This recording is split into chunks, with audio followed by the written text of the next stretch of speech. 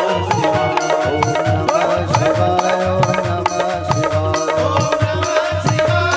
नमः शिवाय ओम नमः शिवाय ओम नमः शिवाय ओम नमः शिवाय ओम नमः शिवाय दोनों हाथ को उठा के कहेंगे एक बार सभी हर हर महादेव। तो कल कहाँ पहुंचे थे कथा में हम लोग? प्यारे प्यारे शिव भक्तगण, भगवान शिव की पूजन की प्रकार विधि आदि पे चर्चा किए थे हम लोग। दान का भी विशेष चर्चा चल रहा था। आज भगवान शिव की पूजन, शिव की पूजन में शिवलिंग निर्माण, बेलपत्र की महिमा, रुद्राक्ष आदि की महिमा की कथा को रसपान करेंगे हम लोग। प्यारे भक्तगण, श्री सुध जी महाराज जो है 88,000 ऋषियों को कथा बता रहे हैं। नंदकेश्वर महादेव जो है सनकादिक मुनियों को कथा बता रहे हैं, और सनकादिक मुनि व्यास जी को कथा बता रहे हैं।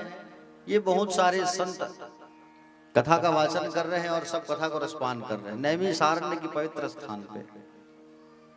देखिए, भगवान शिवलिंग की पूजा सबसे पहले किसने किया था? कल मैंने बताया था आप लोगों को। चलो बताओ। ब्रह्मा और विष्णु ने। बहुत बढ़िया। सबसे पहले पूजन कब से प्रारंभ हुई थी? शिवरात्रि से। बहुत बढ़िया। शिव जी की पूजा हम करने जाते हैं, ये बताइए आप लोग, शिव जी का पसंदीदा प्रसादी क्या है, भोग क्या है? अच्छा, एक लोटा जल लेकर के हम कितने लोग जाते हैं जल चढ़ाने के लिए? बहुत बढ़िया। एक लोटा जल और मन में छल, ऐसा तो नहीं है ना? ठीक,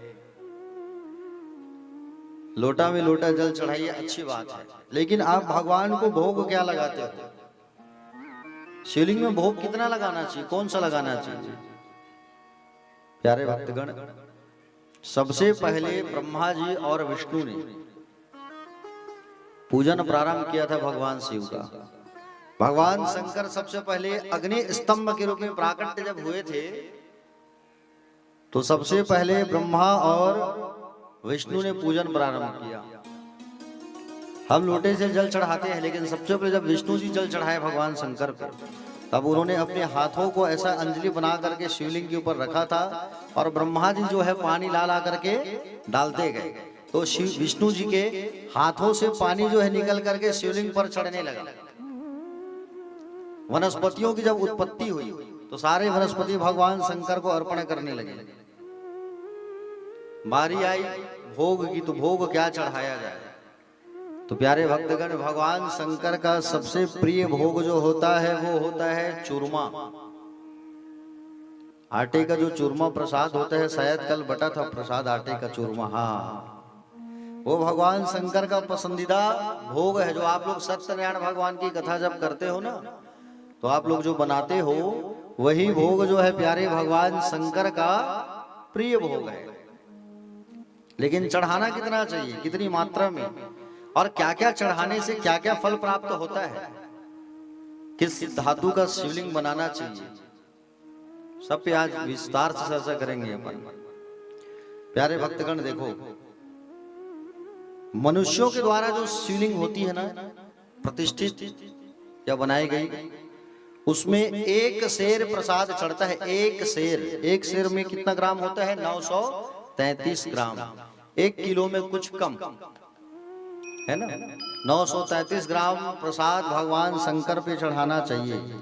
देवताओं के द्वारा जैसे शिवलिंग जो होती है प्रतिष्ठित, जैसे स्वयंभू शिवलिंग है, जैसे आसपास में स्वयंभू शिवलिंग कहाँ है, जैसे चंपारण्य मानो, राजीव मानो, आप कभी वहां जाना हुआ आपका, तो आप कितना प्रसाद चढ़ाओगे आप, तो वहां पर चढ़ता है 5 शेर।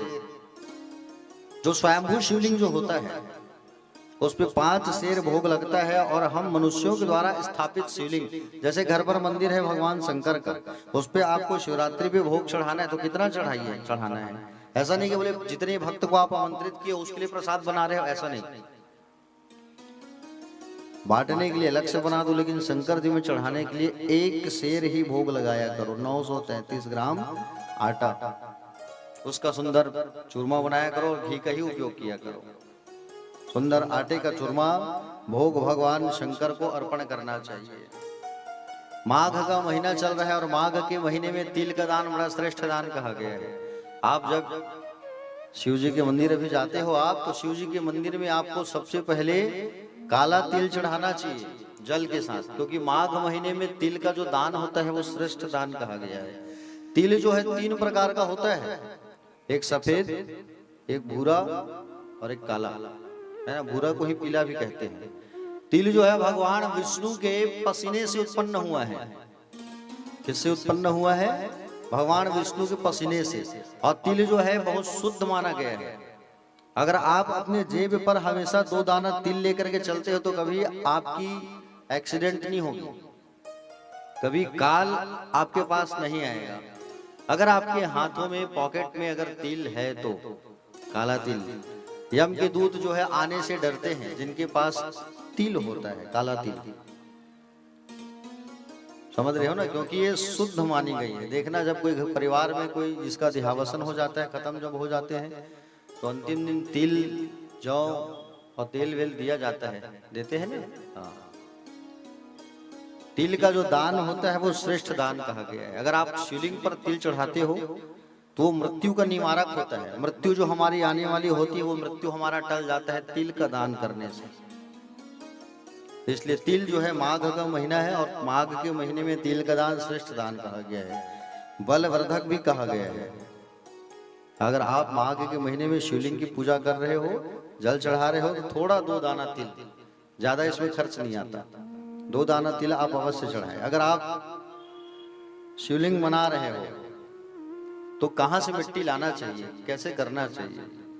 प्यारे भक्तगण देखो, बताया गया है कि बोले शिवलिंग की जो पूजा है, जिसे हम पार्थिव पूजा कहते हैं, अब मृत्यु हरम काल मृत्युशापी विनाशनम, कहा गया है कि पार्थिव शिवलिंग बना करके पूजा करने से अप मृत्यु जो होती है, जैसे अकाल मृत्यु, वो भी टल जाती है। पार्थिव शिवलिंग की पूजा हम बना करके जब हम पूजा करते हैं तो अकाल मृत्यु जो होती है वो भी टल जाती है। ठीक है, देखो मिट्टी कहां से लाना चाहिए? भगवान शंकर की पार्थिव लिंग की पूजा केवल हम ही नहीं करते, पार्थिव लिंग की पूजा गंधर्व भी करते हैं, राक्षस भी करते हैं, अप्सराएं भी करते हैं, देवता भी करते हैं। क्यों? क्योंकि उनको सिद्धि चाहिए, उनको मुक्ति चाहिए, मोक्ष चाहिए, तो वो शिवलिंग बना बना करके पूजा करते हैं, पार्थिव शिवलिंग।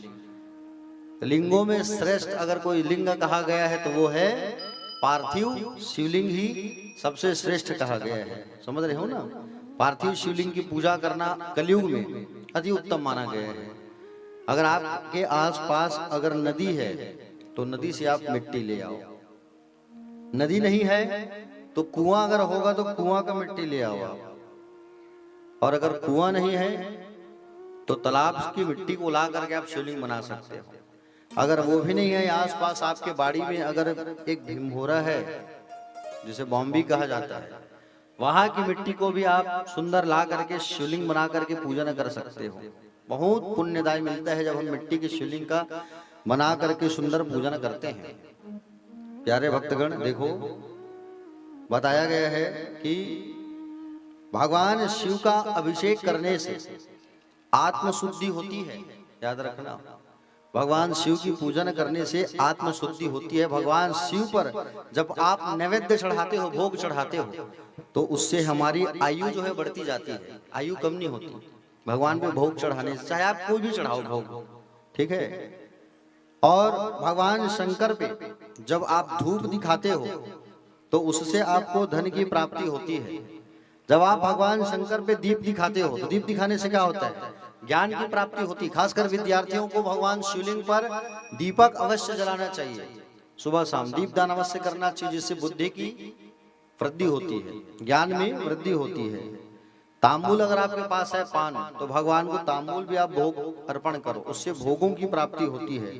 भगवान शिव के करीब जा करके अगर आप प्रणाम करते हो तो प्रणाम करने से प्यारे भक्तगण आप जो है जन्म और मृत्यु के इस चक्र से आपकी मुक्ति हो जाती है। जन्म मरण से अगर किसी व्यक्ति को छूटना है तो भगवान शिव की पार्थिव लिंग बना करके पूजन करें, ठीक है। अगर आप पार्थिव लिंग बनाते हो तो उसे माता और पिता समझ करके पूजन करना चाहिए भगवान शिव को, क्योंकि भगवान शंकर जो है जगत के माता पिता कहे गए हैं। भगवान शिव के पूजन में प्यारे भक्तगण शिव पूजन के 4 अंग बताए गए हैं शिव महापुराण पर। 4 अंग कौन कौन से? पहला है रुद्राक्ष। पहला क्या है? रुद्राक्ष। अगर आप शिव के भक्त हो, शिव की पूजन करते हो, तो आपके गले में रुद्राक्ष होना चाहिए। रुद्राक्ष आपको धारण करना चाहिए अगर आप शिव के भक्त हो तो, शिव की पूजा करते हो तो। दूसरा भस्म होना चाहिए, तीसरा मंत्र जाप, और चौथा है पूजा। ये 4 चीज हमको भगवान शिव के करीब जाकर के जरूर करना चाहिए। पूजन का अलग अलग महत्व और अलग अलग प्रकार होता है। जैसे कल मैंने बताया था आप लोगों को, आप लोग आज पूजा उसको किए हो, कितने लोग किए हो? चलो बताओ। कल मैंने बताया था 5 उपचार का पूजा, 10 उपचार का पूजा और 16 प्रकार का पूजा किए हो। बहुत बढ़िया। एक बार ममता बिटिया के लिए ताली बजा दीजिए। ममता बहन जी सुंदर पूजा किए हैं, बहुत बढ़िया। मैंने कल भी कहा था आप लोगों को कि मैं जितना कुछ आपको बताता हूँ उसको भूलना मत। कहीं भूल गए तो यूट्यूब को निकाल के फिर से सुन लेना कथा को। देखो, जितनी पूजा मैं आपको बता रहा हूं उसे अगर आप ईमानदारी से करते हो तो कहीं ना कहीं वो आज नहीं तो कल उसका फल आपको जरूर मिलेगा। पूजा, सत्संग, दान और यज्ञ ये कभी व्यर्थ नहीं जाता, याद रखना। आज नहीं तो कल इसका फल आपको अवश्य मिलेगा। आज आपने जो दान किया कल वो आपको अवश्य रिटर्न मिल जाएगा। आज आपने जो यज्ञ किया है उसका फल आपको जरूर मिलेगा। आज आपने पूजन किया है उसका फल पूजा का अभी नहीं तो अगले जन्म में मिले, लेकिन मिलेगा। अभी आप सत्संग किए हो तो सत्संग का जो भक्ति की प्राप्ति, ज्ञान, वैराग्य, वो आज नहीं तो कल जरूर आपको उसका प्राप्ति होगा। लेकिन होता है, कभी विफल नहीं होता पूजन का ये जो प्रभाव है प्यारे भक्तगण। भगवान शिव के मंदिर जब आप जाते हो तो पंचाक्षर मंत्र का जाप करना चाहिए आपको, ठीक है। भगवान शिव के मुखार विंद से ही निकला है ओम। सबसे पहला जो शब्द निकला है ओम, और ओम से ही पंचाक्षर मंत्र का निर्माण हुआ है, ओम नमः शिवाय। और ओम नमः शिवाय से ही त्रिपदा गायत्री की मंत्र का प्रादुर्भाव हुआ है। ओम नमः शिवाय से ही सारा गायत्री का निर्माण हुआ है, गायत्री से सारे वेदों का निर्माण हुआ है। इसलिए ओम, जैसे आप सो करके उठते हो तो खाली बैठ करके ओम का कम से कम उच्चारण किया करो। ओम के उच्चारण करने से श्वास की जो गति है वो तीव्र होती है, हमारी श्वास लेने में तकलीफ नहीं होता। ओम का उच्चारण करने से कई शारीरिक कष्ट भी दूर होता है। ओम का उच्चारण करने से कई टन ऑक्सीजन हमको प्राप्त होता है। वैज्ञानिकों ने भी शोध किया है इसमें। तो घर में जैसे बैठते हो, सो के उठते हो, तो ओम का उच्चारण आप जरूर किया करो प्यारे भक्तगण। तो भगवान के पूजन में लिंगों के बारे में कुछ वर्णन यहाँ किया गया है। सुध जी महाराज कहने लगे कि बोले लिंग जो है प्यारे, एक होता है स्वयंभू लिंग, दूसरा होता है बिंदु लिंग, तीसरा है चर लिंग और चौथा है गुरु लिंग। ये लिंगों के प्रकार हैं और सबके अलग अलग भेद हैं। जो पृथ्वी को भेद करके जो निकलते हैं स्वयं, उसे स्वयंभू लिंग कहा जाता है। ऐसे लिंग स्वयं प्रकट होते हैं, कोई उसे प्रकट नहीं करता, जिसे स्वयंभू लिंग कहा जाता है। और स्वयंभू लिंग के आसपास का जो क्षेत्र होता है, 1000 हाथ तक का जो क्षेत्र होता है, वो पुण्य क्षेत्र कहा गया है। स्वयंभू लिंग जैसे यहाँ प्रकट हो गया, तो आसपास आप नाप लो, 1000 हाथ तक का जो क्षेत्र है उसे पुण्यमय क्षेत्र कहा जाएगा। दूसरी चीज, दूसरा जो लिंग है प्यारे भक्तगण, वो है प्राकृतिक लिंग, जिसे बिंदु लिंग कहा जाता है। महात्मा, ब्राह्मण, राजा, शिल्पीकार आदि के द्वारा जो बना करके स्थापित किया जाता है उसे प्राकृतिक लिंग कहते हैं। अगले क्रम पर है स्वर्ण लिंग, स्फटिक लिंग, बाण लिंग। देखो ये अलग अलग प्रकार का जो लिंग है उसे अलग अलग धातुओं से जो बनाया जाता है उसे अलग अलग लिंगों का नाम दिया गया है। अलग अलग धातुओं से, अलग अलग पदार्थों से जब हम शिवलिंग का निर्माण करते हैं तो उसे अलग अलग लिंगों का पदार्थ कहा गया है। लेकिन कलिकाल पर बताया गया है कि बोले जैसे नदियों में गंगा श्रेष्ठ है, उसी प्रकार से लिंगों में पार्थिव लिंग श्रेष्ठ है। कौन सा लिंग श्रेष्ठ है? पार्थिव लिंग श्रेष्ठ है। प्यारे भक्तगण, भगवान शिव की पूजन की सामग्री में आप शिव जी की पूजन करने जब आप मंदिर जब जाते हैं तो क्या क्या चढ़ाना चाहिए तो मैं कल आपको बताया हूँ, लेकिन आज आपको मैं ये भी बता रहा हूँ कि शिव की पूजन आप अगर करते हो तो आपकी थाली में भस्म होना चाहिए, बेलपत्र होना चाहिए, 1 लोटा जल होना चाहिए, ये कम से कम होना अनिवार्य है। शिव भक्तों के पास रुद्राक्ष, ठीक है, बेलपत्र और भस्म, 1 लोटा जल, ये 4 चीजों का होना बहुत जरूरी है, क्योंकि ये भगवान शंकर को बहुत प्रिय है। भस्म जो होता है, भस्म जो होता है प्यारे, भगवान शंकर क्यों लगाए हैं अपने शरीर पर? इसका प्रतीक यही है कि एक न एक दिन हम सबको भी हमारा शरीर जल करके भस्म हो जाएगा। यही प्रतीक कराता है कि बोले इसलिए भगवान शंकर ने अपने शरीर में भस्म लगा करके रखा है। ठीक है ना प्यारे भक्तगण, भस्म का एक अपना अलग महत्व होता है। जिसके मस्तिष्क में भस्म होता है उनके पास काल भी आने से डरता है। याद रखना, जिसके गले में भस्म का तिलक है, मस्तिष्क में भस्म का तिलक है, भस्म का तिलक सबको लगाना चाहिए। ठीक है। और इस संदर्भ में हमारे पूज्य गुरुदेव कहा भी करते थे, आप लोग सब सुने भी होंगे। पूज्य गुरुदेव का फोटो यहाँ लगा हुआ है, देख सकते हैं आप। उनका एक कहावत था कि तहु होवे राख महु होहु राख, तहु होवे राख महु होहु राख, है ना। एक दिन सबोला होना है राख, और एक से ती भगवान शंकर है छुपर ले है राख। ये हमारे पूज्य गुरुदेव कहा करते थे। इसका मतलब यही है कि आज नहीं तो कल हम सबको राख होना ही है, का कभी अभिमान ना करना।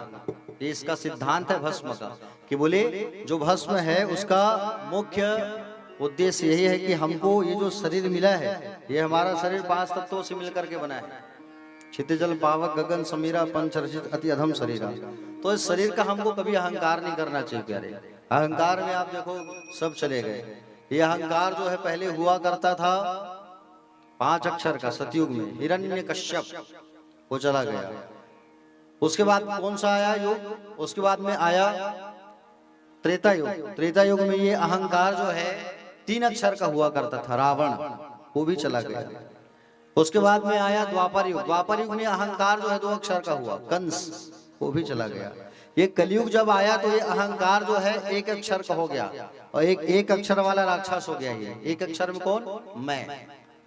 ये जो मैं शब्द होता है वो बहुत बड़ा अहंकार होता है। इस मैं शब्द को हमसे हमेशा दूर रखना चाहिए। मैं ऐसा करूंगा, हमको कभी ऐसा नहीं कहना चाहिए। बहती हुई नदियों में गंगा श्रेष्ठ है, उसी प्रकार लिंगों में पार्थिव लिंग श्रेष्ठ है। जिस प्रकार पुरियों में काशी जो है श्रेष्ठ है, उसी प्रकार पार्थिव लिंग भी कलिकाल पर श्रेष्ठ माना गया है।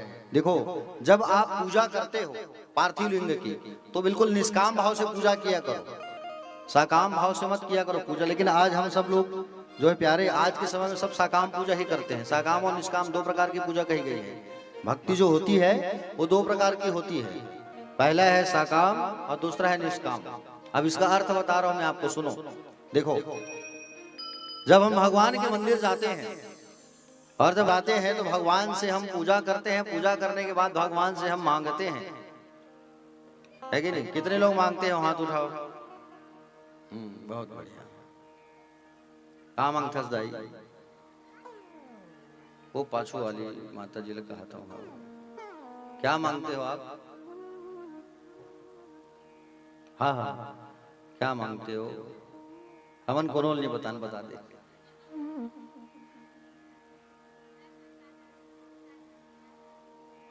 अच्छा अच्छा, बहुत बढ़िया बहुत बढ़िया। एक बार ताली बजाओ भाई माता जी के लिए। खूब अच्छा मांगते हो आप। प्यारे भक्तगण, देखो हम मानव हैं और भगवान कौन है, ईश्वर कौन है? हमारे माता और पिता हैं। हमको संसार में भेजने वाले कौन है? वही है। अगर हम भूखे रहेंगे तो इसकी जिम्मेदारी कौन लेता है? ईश्वर लेता है। अगर हमारे पास दुख है तो इस दुख को निवारण करने का काम भी उनका ही है।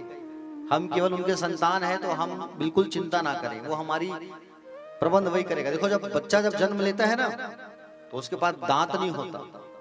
बिना दांत वो जिंदा कैसे रहेगा? तो भगवान उसके लिए दूध का प्रबंध करते हैं, वो बच्चा दूध पीता है।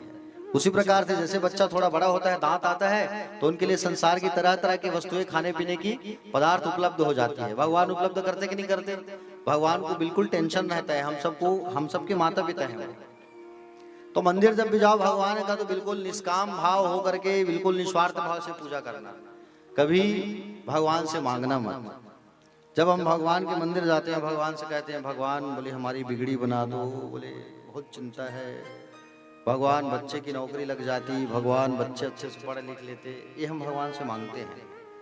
भक्तगण, तो भगवान आपको दे तो देंगे, लेकिन भगवान आपके पास नहीं आएंगे। ठीक है? अब ये बात बताओ आप कि आप भगवान को प्राप्त करना चाहते हो कि संसारिक वस्तुओं को प्राप्त करना चाहते हो? अगर आप भगवान शिव जी के मंदिर गए और आप कहोगे कि भगवान मुझे एक अच्छी सी स्कूटी मिल जाए, अब भगवान आपको स्कूटी दे देंगे, तो आप स्कूटी लेना पसंद करोगे कि भोलेनाथ आपके पास आ जाए? क्या चाहोगे आप? भोलेनाथ आपके पास आ जाए, यही चाहोगे ना? हाँ। देखो, हमेशा जो है हमको निस्वार्थ भाव से पूजा करना चाहिए। कभी भगवान से कभी मत मांगो। देखो, आजकल हम लोग लोटा में लोटा जल चढ़ाते हैं, और लोटे में जल चढ़ाते हुए भगवान से हम पता नहीं कितनी सारी डिमांड कर देते हैं। भगवान ऐसा वैसा वैसा वैसा, ये कर देना वो कर देना। लेकिन क्या हम भगवान शंकर के लिए जल चढ़ाए हैं कभी? नहीं। एक लोटा जल जो हम चढ़ाते हैं भगवान को, तो भगवान से कहना आप, भगवान ये जल आपके लिए, ये मेरे लिए नहीं। भगवान एक लोटा जल मैं जो चढ़ा रही हूँ वो आपके लिए चढ़ा रही हूँ, ये आपके नाम से, ऐसा कह के देखना एक आध दिन। आप अपने नाम से मत करो, उन्हीं के नाम पे करो, भगवान के नाम पे करो। भगवान के पास जब जाते हो और जब कुछ भी नहीं मांगते, आप निस्वार्थ भाव से जब आप पूजा करते हो भगवान का, तो भगवान आपको सारा चीज दे देते हैं भगवान।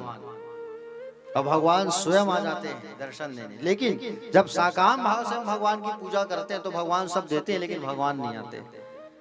जैसे आप कहेंगे कि बोले निष्काम भाव की पूजा किसने किया? निष्काम भाव से पूजा किया था मीरा ने, हनुमान जी ने, तुलसीदास जी ने। हनुमान जी ऐसे भक्त हैं, कभी कुछ भी नहीं मांगे भगवान से, निस्वार्थ भाव से उन्होंने पूजा किया है भगवान का। समझ रहे हो ना? निस्वार्थ भाव से उन्होंने भगवान का पूजा किया, कभी कुछ नहीं मांगा। जब बारी चल रही थी, भगवान राम जी का राज्याभिषेक चल रहा था, भगवान राजा बने वनवास काल से लौटने के बाद। और जब राम जी जब राजा बने, तो उसी समय राम जी जो है सबको कुछ कुछ बांट रहे थे, बंदरों को, भालू को, सबको। बाजू में हनुमान जी बैठे थे। हनुमान जी को जब मोतियों की माला भगवान राम दे रहे थे, तब हनुमान जी ने कहा, बोले प्रभु मैं ये माला लेकर के मैं क्या करूंगा? विभीषण जो है प्रश्न कर देता है, वहां बाजू में बैठा था। विभीषण कहता है कि बोले तुम इस माला को नहीं लेना चाहते? अरे भगवान राम दे रहे हैं, रख लो। हनुमान जी ने कहा, क्या इस मोतियों की माला में मेरे राम की तस्वीर दिखेगी मुझे? क्या मैं थोड़ा सा पैसा ले लूं, पैसे का ये माला ले लूं, तो क्या मुझे भगवान मिल जाएंगे? बोले नहीं, मुझे नहीं चाहिए। हनुमान जी कुछ भी नहीं लिए। माँ सीता बैठे थे बाजू में, उन्होंने कहा राम जी से, बोले आप मेरे हनुमान को कुछ नहीं दे रहे हो?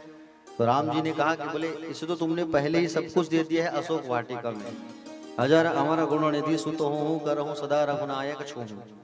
हजार अमर रहने का तुमने तो सदैव इसको वरदान दे दिया है, तो मैं और क्या दूं? मेरे पास और कुछ भी तो नहीं है, क्या दूं इनको? और इसने तो अनेक उपकार किया है मेरे ऊपर, प्रति उपकार करौ का तोरा सन्मुख हो ही सकत मन मोरा। इतने उपकार है, इतने उपकार है, और इतना उपकार इन्होंने किया है तो मैं इनको और क्या दे सकता हूँ?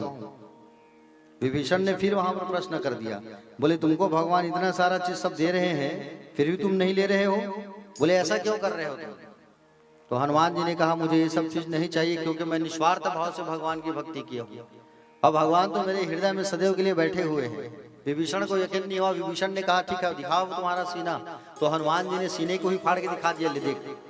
तो हनुमान जी के अंदर राम जी और सीता जी दोनों बैठे थे। हनुमान जी कभी कुछ भी नहीं मांगे उन्होंने, समझ रहे हो ना, कभी कुछ भी नहीं मांगा उन्होंने,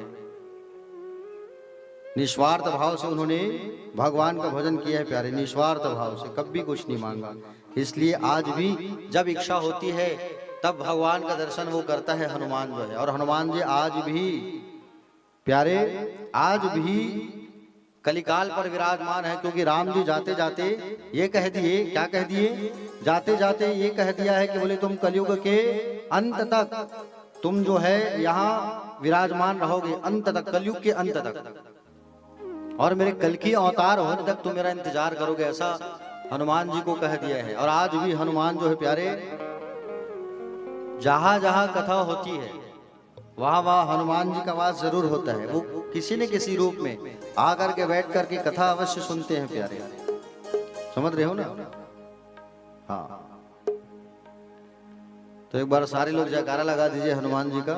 बोले हनुमान जी महाराज की, थोड़ा जोर से जयकारा लगाइए। बोले बजरंग बली की, काशी विश्वनाथ भगवान की। आइए हनुमान जी का एक भजन करते हैं, फिर कथा में हम सब जो है आगे प्रवेश करेंगे प्यारे। सभी लोग ताली बजा के बढ़िया भजन करना, ताकि शरीर का जो आलस्य है वो दूर हो। कई लोगों को मैं देख रहा हूँ कि बोले झपकी आ रहा है, कुछ कुछ लोगों को, तो झपकी दूर हो जाएगा। आइए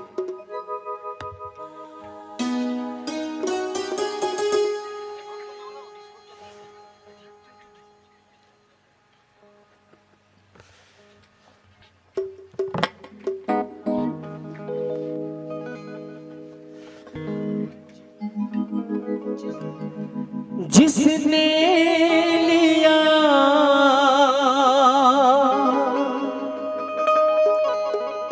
तेरा आसरा, हो जिसने लिया तेरा आसरा, उसके संकट को हर डाला रे। और दोनों हाथों को उठा करके बोल हनुमान जी महाराज की। अरे अंजलि का लाला रे, भक्तों का रखवाला रे, अंजलि का लाला रे, भक्तों का रखवाला रे। जिसने लिया तेरा आसरा, जिसने लिया तेरा आसरा, जिसने लिया तेरा आसरा, जिसने लिया तेरा आसरा, उसके संकट को हर डाला रे। और हनुमान जी महाराज की जय जय श्री राम। अरे अंजलि का, अंजलि का, अंजलि का, अरे अंजलि का लाला रे, भक्तों का रखवाला रे, अंजलि का लाला रे, भक्तों का रखवाला रे।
हाथ उठाई ओकरे फोटो आई।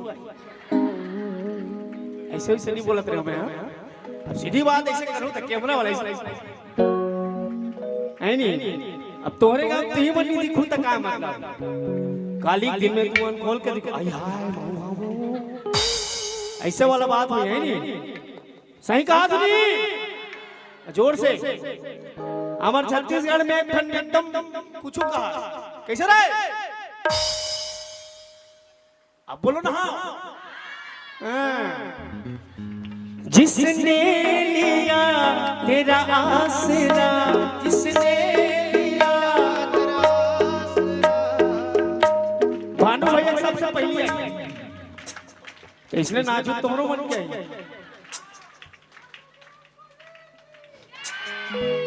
बोल हनुमान जी महाराज की।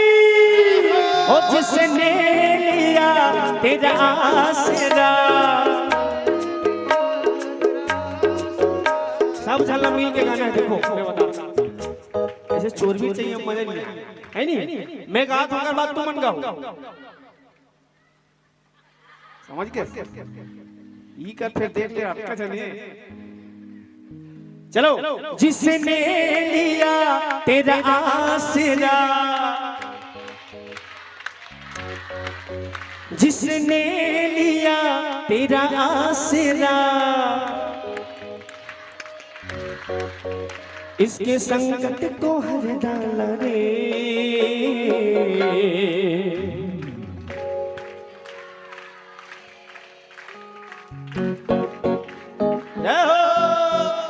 अरे अंजनी का लाला रे तो भरत वाला रे, हो अंजनी का लाला रे तो भरत वाला रे।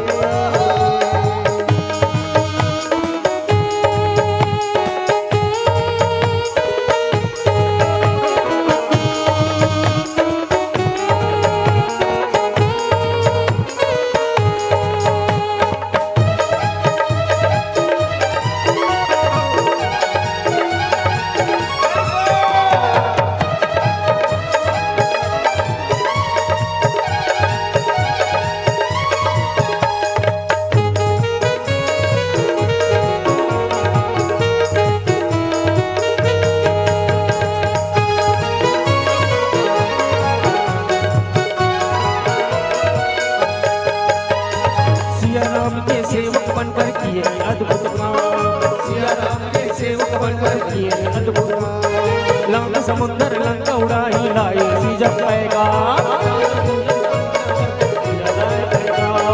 सिया राम के सेवक बनकर किए अद्भुत काम, लंका समुंदर लंका उड़ाई लाई सिया पाएगा।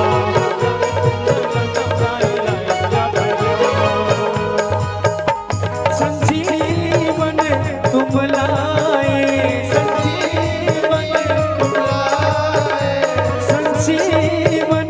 तुम लाए, रावण को तुम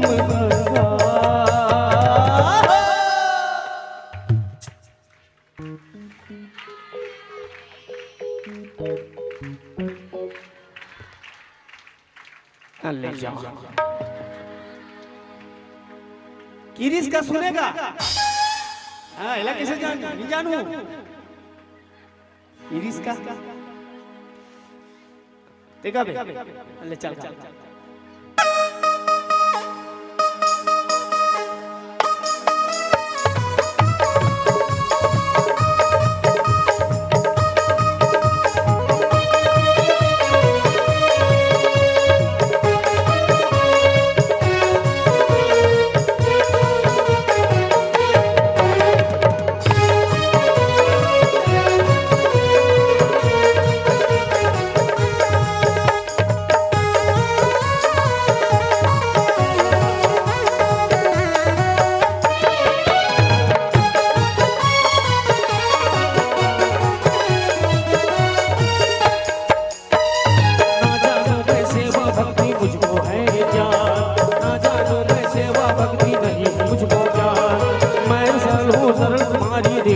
मुझको क्या, मैं सरल हूँ दर तुम्हारी दे दो मुझको क्या, चरणों में रहकर भला, चरणों में रहकर हर पल मिले तो तेरा द्वार रे।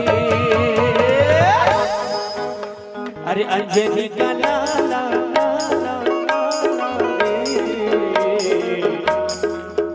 अरे अंजलि का लाला रे, तो फरक वाला रे, अंजलि का लाला रे, तो फरक वाला रे, अरे अंजलि का लाला रे, तो फरक वाला रे, अंजलि का लाला रे, तो फरक वाला रे। जिसने लिया तेरा आसरा, ओ जिसने लिया तेरा आसरा, उसके संकट को हर डाला रे। जय जय श्री राम। अरे अंजलि का अरे अंजलि का लाला रे, भक्तों का रखवाला, अंजलि का लाला रे, भक्तों का रखवाला रे, अंजलि का लाला रे, भक्तों का रखवाला रे, अंजलि का लाला रे, भक्तों का रखवाला रे, ओ अंजलि का लाला रे, तो फरक वाला रे, अंजलि का लाला रे, तो फरक वाला रे, अंजलि का लाला रे,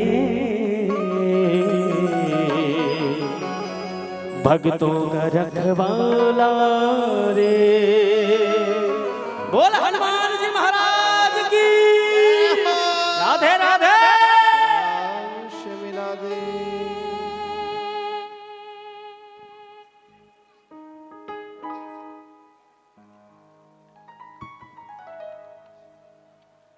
बोलिए हनुमान जी महाराज की। चलिए एक बार सब हाथ उठाइए और हाथ उठा के बड़े भाव से कहिए, हम यह देखा तो काकर हाथ उठे हैं। जिसके जिसके दो हाथ है वही हाथ उठाना और कहो हर हर। इतने सारे भक्त आज बैठे हैं, इसे लगा थे हमारे तूता गांव के सब आग बैठे हैं। बड़ा आनंद भी आते लेकिन आवाज नहीं आती। आनंद तो आते लेकिन आवाज नहीं आती। चलो हर हर ऐसा। तो प्यारे भक्तगण, हनुमान जी की चर्चा हम कर रहे थे। देखो हनुमान जी निस्वार्थ भाव से उन्होंने भगवान की भक्ति किया, कभी भगवान से उन्होंने कुछ भी नहीं मांगा। इसलिए आज भी जब भी इच्छा होती है हनुमान जी की, वो सर्वत्र भगवान राम का दर्शन करते हैं जब इच्छा होती है। और जहां जहां कथा होती है वहां बिल्कुल हनुमान जी का आगमन होता है। दिल्ली के एक संत हुआ करते थे, बुजुर्ग थे, राम कथा कहते थे। और जब वो राम कथा कहने के लिए जब आते थे, संत महात्मा जो है कथा चालू करने के पहले आते थे। जब वो आते थे तो बाजू में एक आसन लगा रहता था छोटा सा। अब वो संत महात्मा जैसे ही आ करके बैठते थे, आते ही बैठ करके सबसे पहले कहते थे, बोले हनुमान जी प्रणाम। बोले आप आ गए? हाँ आइए बैठिए, अब मैं कथा चालू करूंगा। ऐसा रोज कहते थे वो।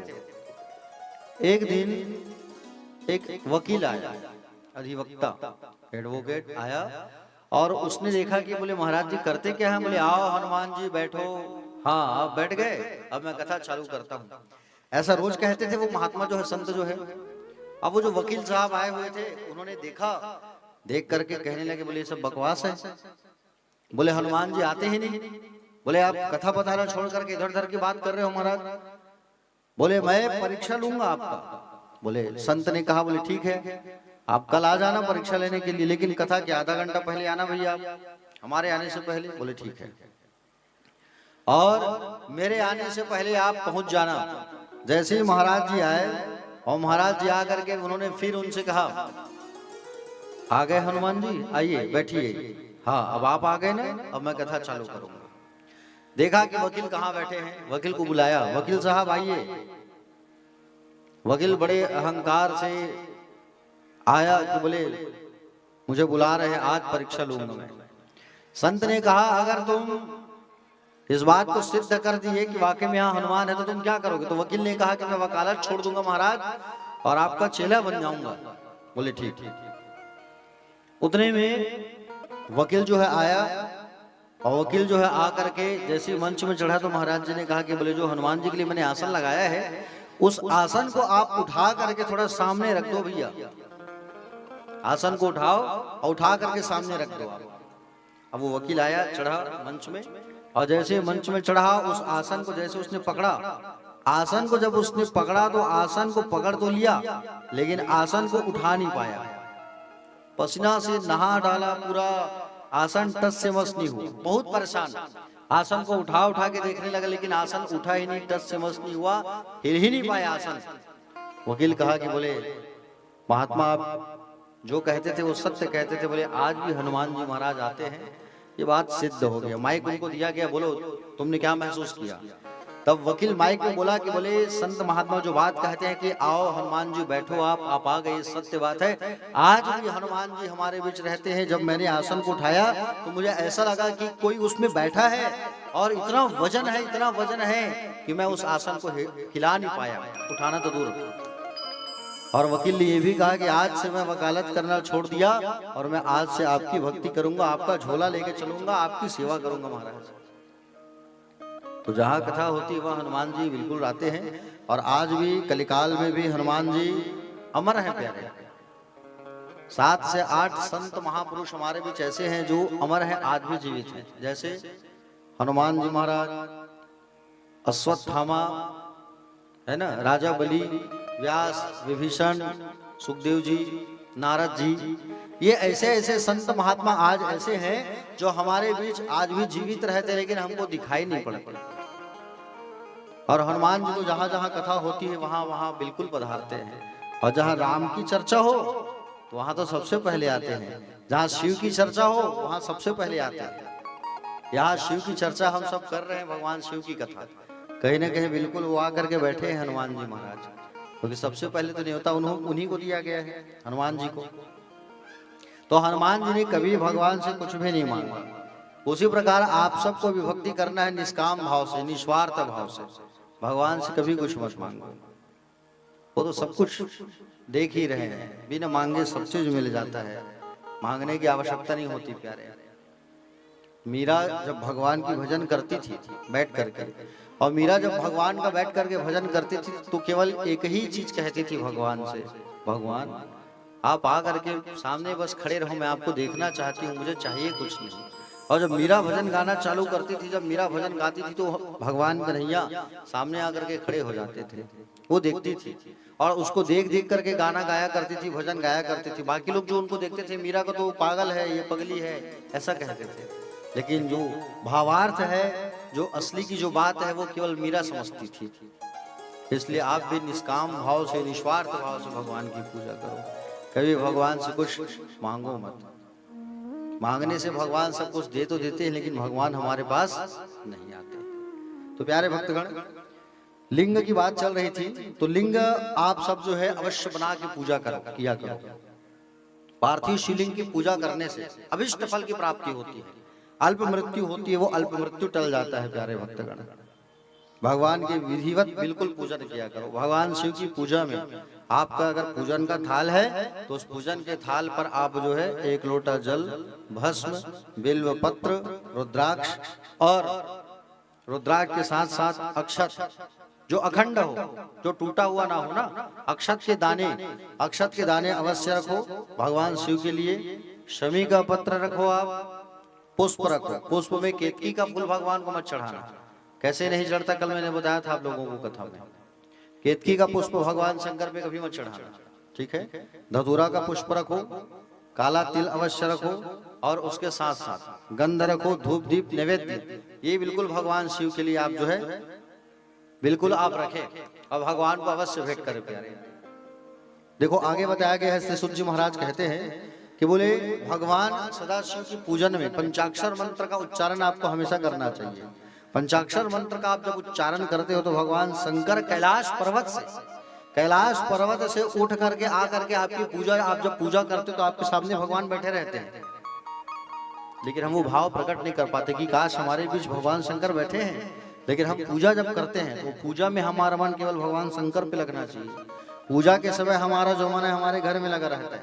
जैसे यही आप लोग कथा पे तो बैठे हो, लेकिन कई लोगों का ध्यान जो है घर में गया है, घर में ताला लगाए हो, धन नहीं लगाए हो, कथा में तो आ गए हो लेकिन दरवाजा लगाए हो, धन नहीं लगाए हो, गाय वाय खुसर जाइए है नहीं, कुछ खुसर जाइए, ध्यान घर में है आपका। कथा में बैठे हो जरूर यहाँ, लेकिन ध्यान गया है, बोले ड्यूटी से आ गए होंगे स्वामी जी।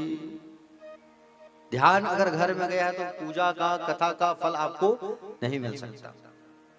पूजा जब भी करो तो मन को एकाग्रचित्त करके पूजा हमको करना चाहिए। देखो पार्थिव लिंग जब हम बनाते हैं तो पार्थिव लिंग जब बना के आप पूजा करते हो, धन की अगर कामना है मन में आपकी तो कम से कम 500 पार्थिव लिंग बना के पूजा करो। ऐसा नहीं है कि बोले शिवरात्रि जब आए तभी पूजा करो, आप रोज बना के पूजा करो, रोज।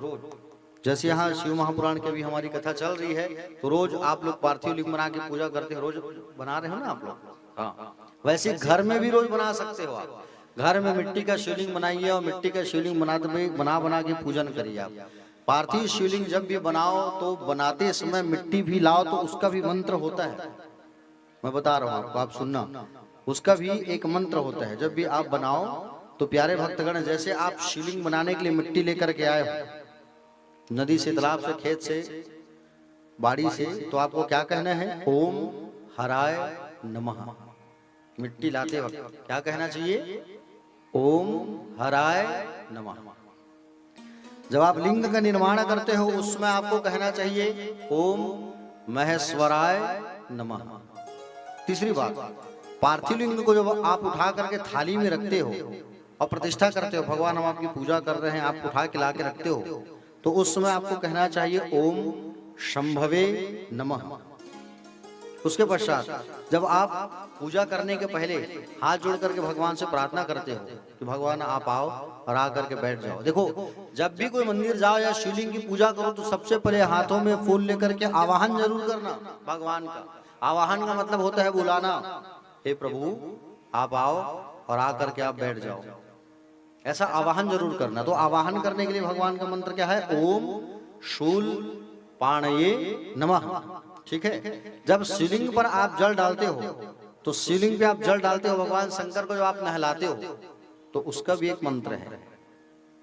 उसका मंत्र है ओम पिनाक धृषे नमः। आप इसको एक कॉपी में नोट कर लेना, घर में जाके मोबाइल में कथा को सुनना, निकाल के और लिख लेना ताकि आपको याद रहे। उसके पश्चात जब आप पूजा करेंगे तो पूजा करते करते जैसे चावल चढ़ाया, चंदन लगाया, धूप दीप लगाए, तब आपको क्या कहना है? ओम शिवाय नमः। क्या कहना चाहिए? ओम शिवाय नमः। जैसे आप पूजा करने के बाद क्षमा याचना करते हो, भगवान जो भी पूजा पाठ में हमसे गलती हो गई है भगवान उसे आप क्षमा करें, तो आपको कहना है ओम पशुपतये नमः।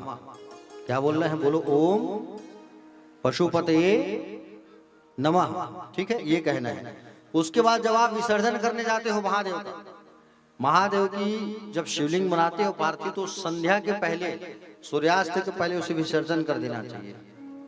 जैसे हमारे परीक्षित जी लोग जाते हैं विसर्जन करने के लिए, जो पूजा करते हैं बाबूजी लोग, तो आप लोग एक मंत्र बोला करो। जब शिवलिंग को पानी में जब डालते हो तो उस समय एक मंत्र बोलना चाहिए। कौन सा मंत्र? ओम महादेवाय नमः। ये बोल करके ठंडा करना चाहिए शिवलिंग। ठीक है, क्या बोलना है? चलो बोल मेरे साथ, ओम, बहुत बढ़िया, ओम महादेवाय नमः। ये बोल करके हमको विसर्जन करना चाहिए भगवान के शिवलिंग को। देखो प्यारे भक्तगण,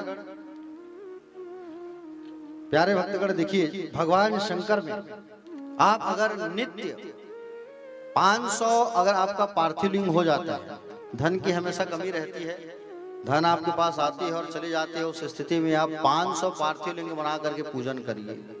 500 पार्थिव लिंग बना करके आप पूजन करते हो तो कहीं न कहीं बिल्कुल आपके पास धन कभी कमी नहीं होगी। अच्छा, जिनके संतान नहीं है, जिनके यहाँ बेटा नहीं है या संतान नहीं हो रहा है, उनके लिए भी यहाँ बताया गया है कि आप 1500 पार्थिव शिवलिंग बना करके पूजा करिए। अब आप कहेंगे महाराज 1500 तो बहुत हो जाता है।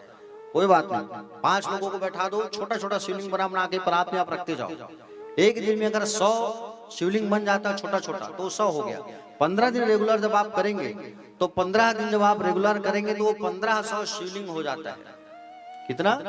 1500 शिवलिंग हो जाता है। और 1500 शिवलिंग पार्थिव लिंग की जब आप पूजा करते हो तो पूजन से आपको प्यारे भक्तगण 3 महीने के अंतर्गत आपको पुत्र की प्राप्ति हो जाती है। 3 महीने के अंदर, ठीक है। हाँ हाँ, ये चाय जो है पीछे तो पीछे सब भक्तों को, सामने नहीं। हाँ, परीक्षित जो हमारे बने हैं उन लोग को चाय नहीं देने हैं आप लोगों को। वो लोग आसन में बैठे हैं, शुद्ध हैं और पवित्र हैं। वो कथा के बाद चाय पिएंगे, क्योंकि उनको आरती करना रहता है, आरती के थाल पकड़ना रहता है। बेटा पीछे दो चाय।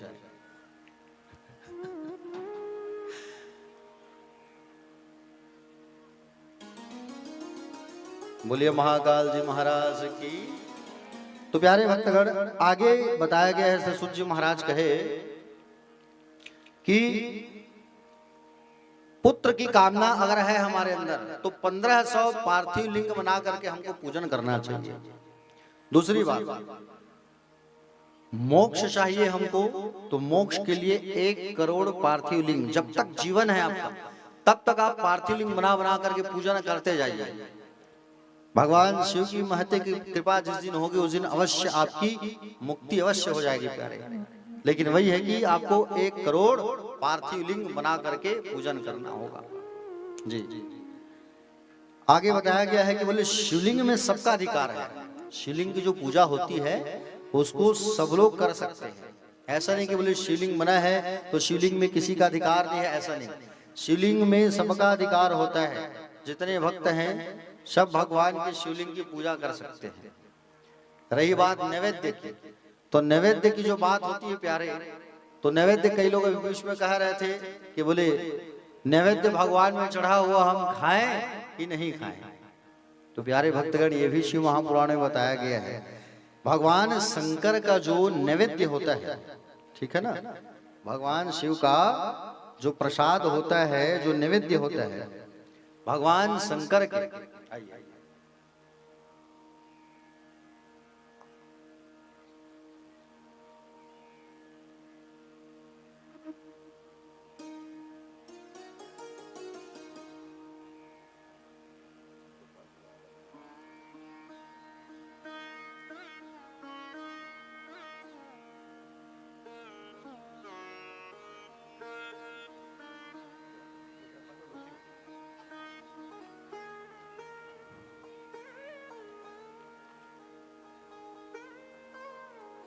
तो प्यारे भक्तगण, शिव नैवेद्य की चर्चा चल रही थी। देखो, भगवान शंकर में जब भी आप नैवेद्य चढ़ाते हो, प्रसादी चढ़ाते हो, तो उसे अवश्य खाना चाहिए।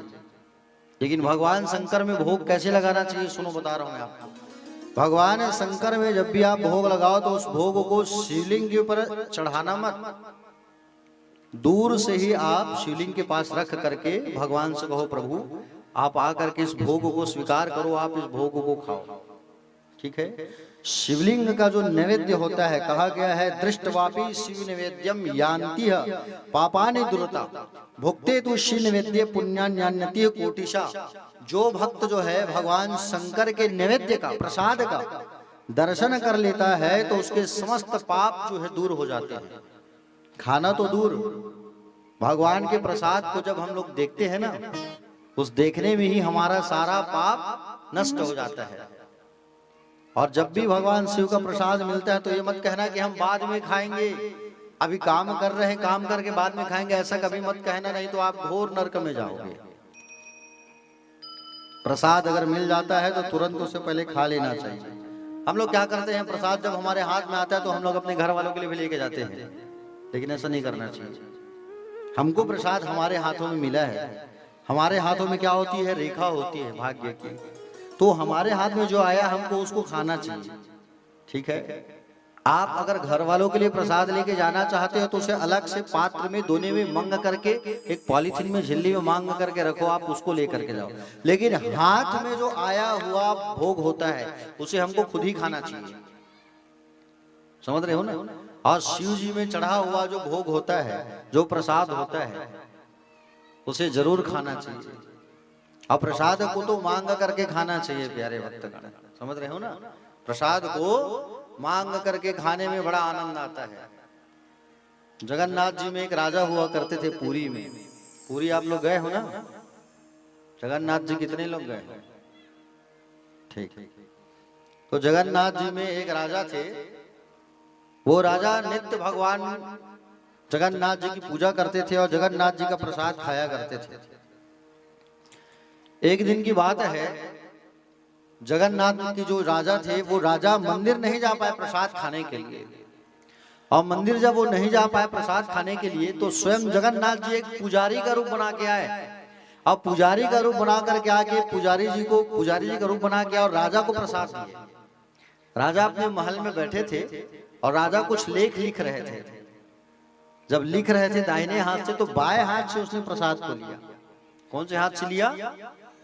बाएं हाथ से लिया प्रसाद को। और जैसे बाएं हाथ से प्रसाद को जब लिया तो वो सोचने लगा कि मेरा बोले ये दाहिना हाथ कोई काम नहीं आया, बाएं हाथ से आपने प्रसाद लिया, मैं इतना बड़ा हो गया मैं।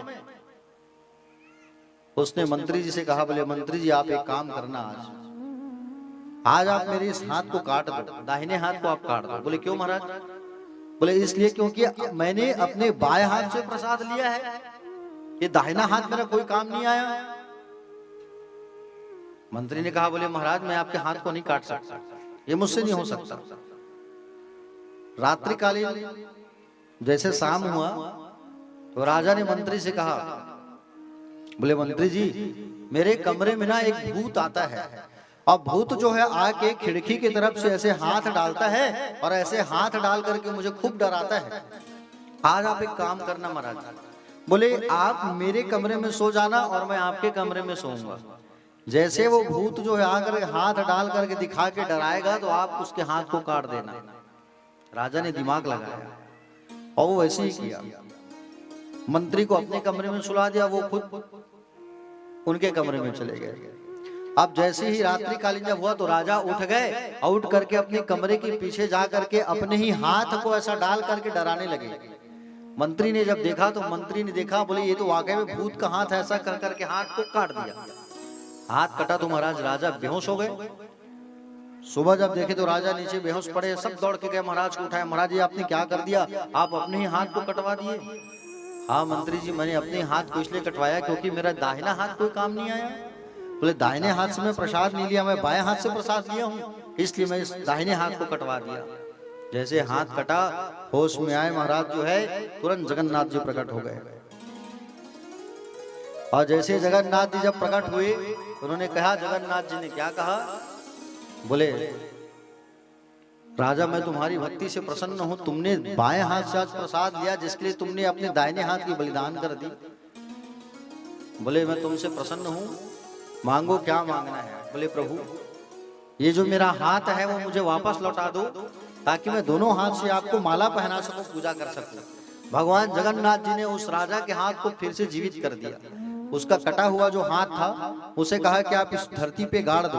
और जैसे पुराना वाला जो हाथ था कटा हुआ जिसको धरती पर जब गाड़ा गया तो तुरंत वहां से एक दावना तुलसी की उत्पत्ति हो गई।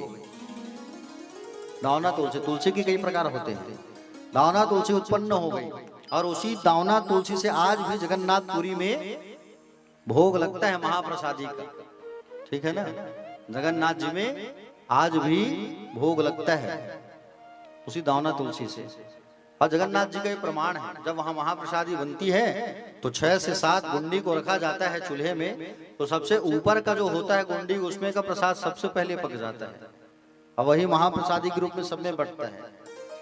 आज भी जगन्नाथ जी के मंदिर का जो शिखर का ध्वजा है, हवा इधर चल रहा है तो झंडा किधर लहराना चाहिए तो वो विपरीत लहराता है। आज भी मंदिर प्रांगण में जब आप खड़े रहेंगे जगन्नाथ जी में तो समुद्र की लहर की जो आवाज है वो आप तक नहीं आएगी। ये भी प्रमाण है। आज भी ये भी देखा गया है कि आज तक भगवान जगन्नाथ जी के मंदिर के ऊपर से कोई हवाई जहाज नहीं गुजरता। और ये भी कहा जाता है कि हमारे पुरी में प्यारे जगन्नाथ जी में आज भी प्राण बसा हुआ है, क्योंकि भगवान श्री कृष्ण जब अपने स्वधाम चले गए तो उनकी दिव्य तेज, उनकी आत्मा आज भी जगन्नाथ जी में बसा हुआ है। आज भी जब मूर्तियों को आज चेंज किया जाता है जगन्नाथ जी में, तो पूरे शहर को ब्लैक आउट किया जाता है, पूरे शहर में लाइट को गोल कर दिया जाता है और खूब सारा फोर्स, पुलिस, सिपाही तैनात रहते हैं वहां। मंदिर के जो पुजारी होते हैं उनको भी पता नहीं होता, क्योंकि उनके भी आंख में पट्टी बांध करके ले जाया जाता है। और जब पट्टी बांध करके ले जाया जाता है तो उस प्राण को, जब मूर्ति चेंज होती है लकड़ी की, तो मूर्ति जब चेंज होती है तो उस प्राण को अपने हाथ से पुजारी जी निकाल के, उनका आंख बंद रहता है, निकाल के दूसरे मूर्ति में प्राण को डालते हैं। आज भी ये प्रमाण है, लेकिन आज तक कोई नहीं देख सका इसको। ये प्रमाण है, आज भी ईश्वर है। तो प्यारे भक्तगण, जगन्नाथ जी भगवान आप लोग जो है जरूर जाना, एक न एक बार दर्शन करने आप लोग अवश्य जाना, क्योंकि कहा गया है कलयुग के राजा अगर कोई है तो वो है जगन्नाथ जी। सतयुग में पूजा हुआ करता था नर नारायण की, भगवान विष्णु की। त्रेता युग जब आया तो राम जी की पूजा होने लगी। त्रेता युग के नायक कौन थे? राम जी। द्वापर युग जब आया तो द्वापर युग के नायक कौन हुए? भगवान श्री कृष्ण। और जब कलयुग आया तो कलयुग के नायक कौन हो गए? हीरो जगन्नाथ जी। समझ रहे हो ना? हाँ, तो जगन्नाथ जी भगवान के दर्शन करने अवश्य जाना, ठीक है? बोलो जगन्नाथ भगवान की। प्यारे भक्तगण, आइए एक जगन्नाथ जी का सुंदर भजन रसपान करते हैं और उसके पश्चात कथा भी हम सब जो है आगे प्रवेश करेंगे। बोले जगन्नाथ जी भगवान की जय। आइए सब मिल करके भगवान का भजन गाते हैं, और सब मिल करके गाना, छोटा सा भजन है, मेरे साथ सब उच्चारण करना, ठीक है?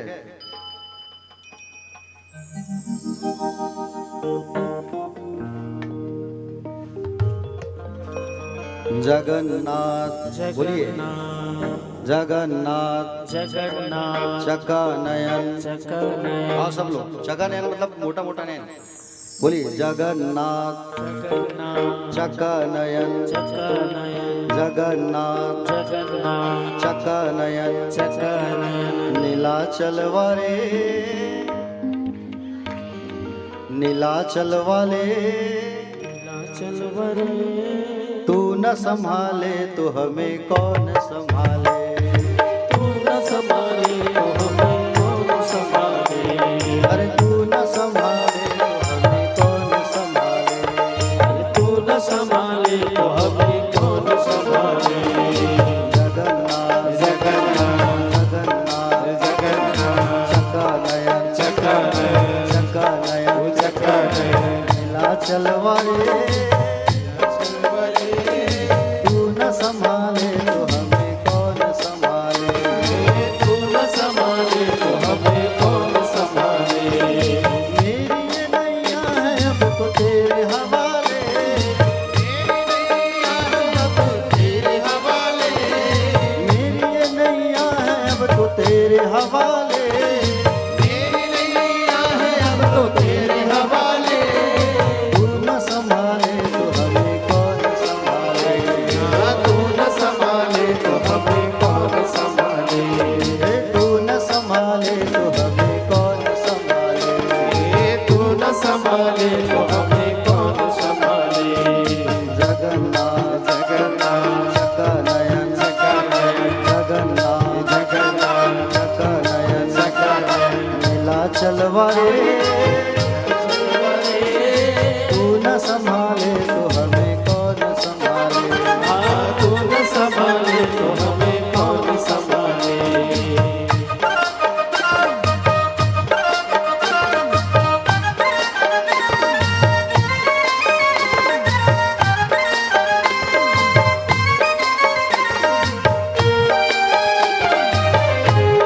बोले जगन्नाथ भगवान की जय हो।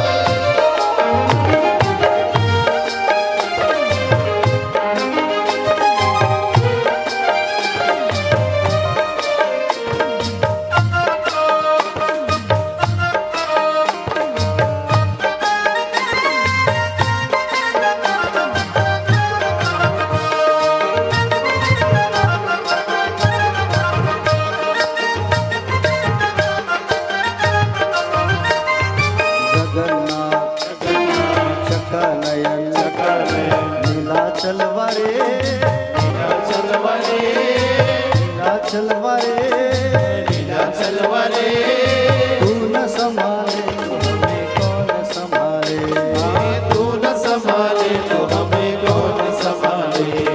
तुझे छोड़ जाऊं अब किसके दुआरे, तुझे छोड़ जाऊं अब किसके दुआरे, तुम्हें छोड़ जाऊं अब तो किसके दुआरे, तुझे छोड़ जाऊं अब किसके दुआरे।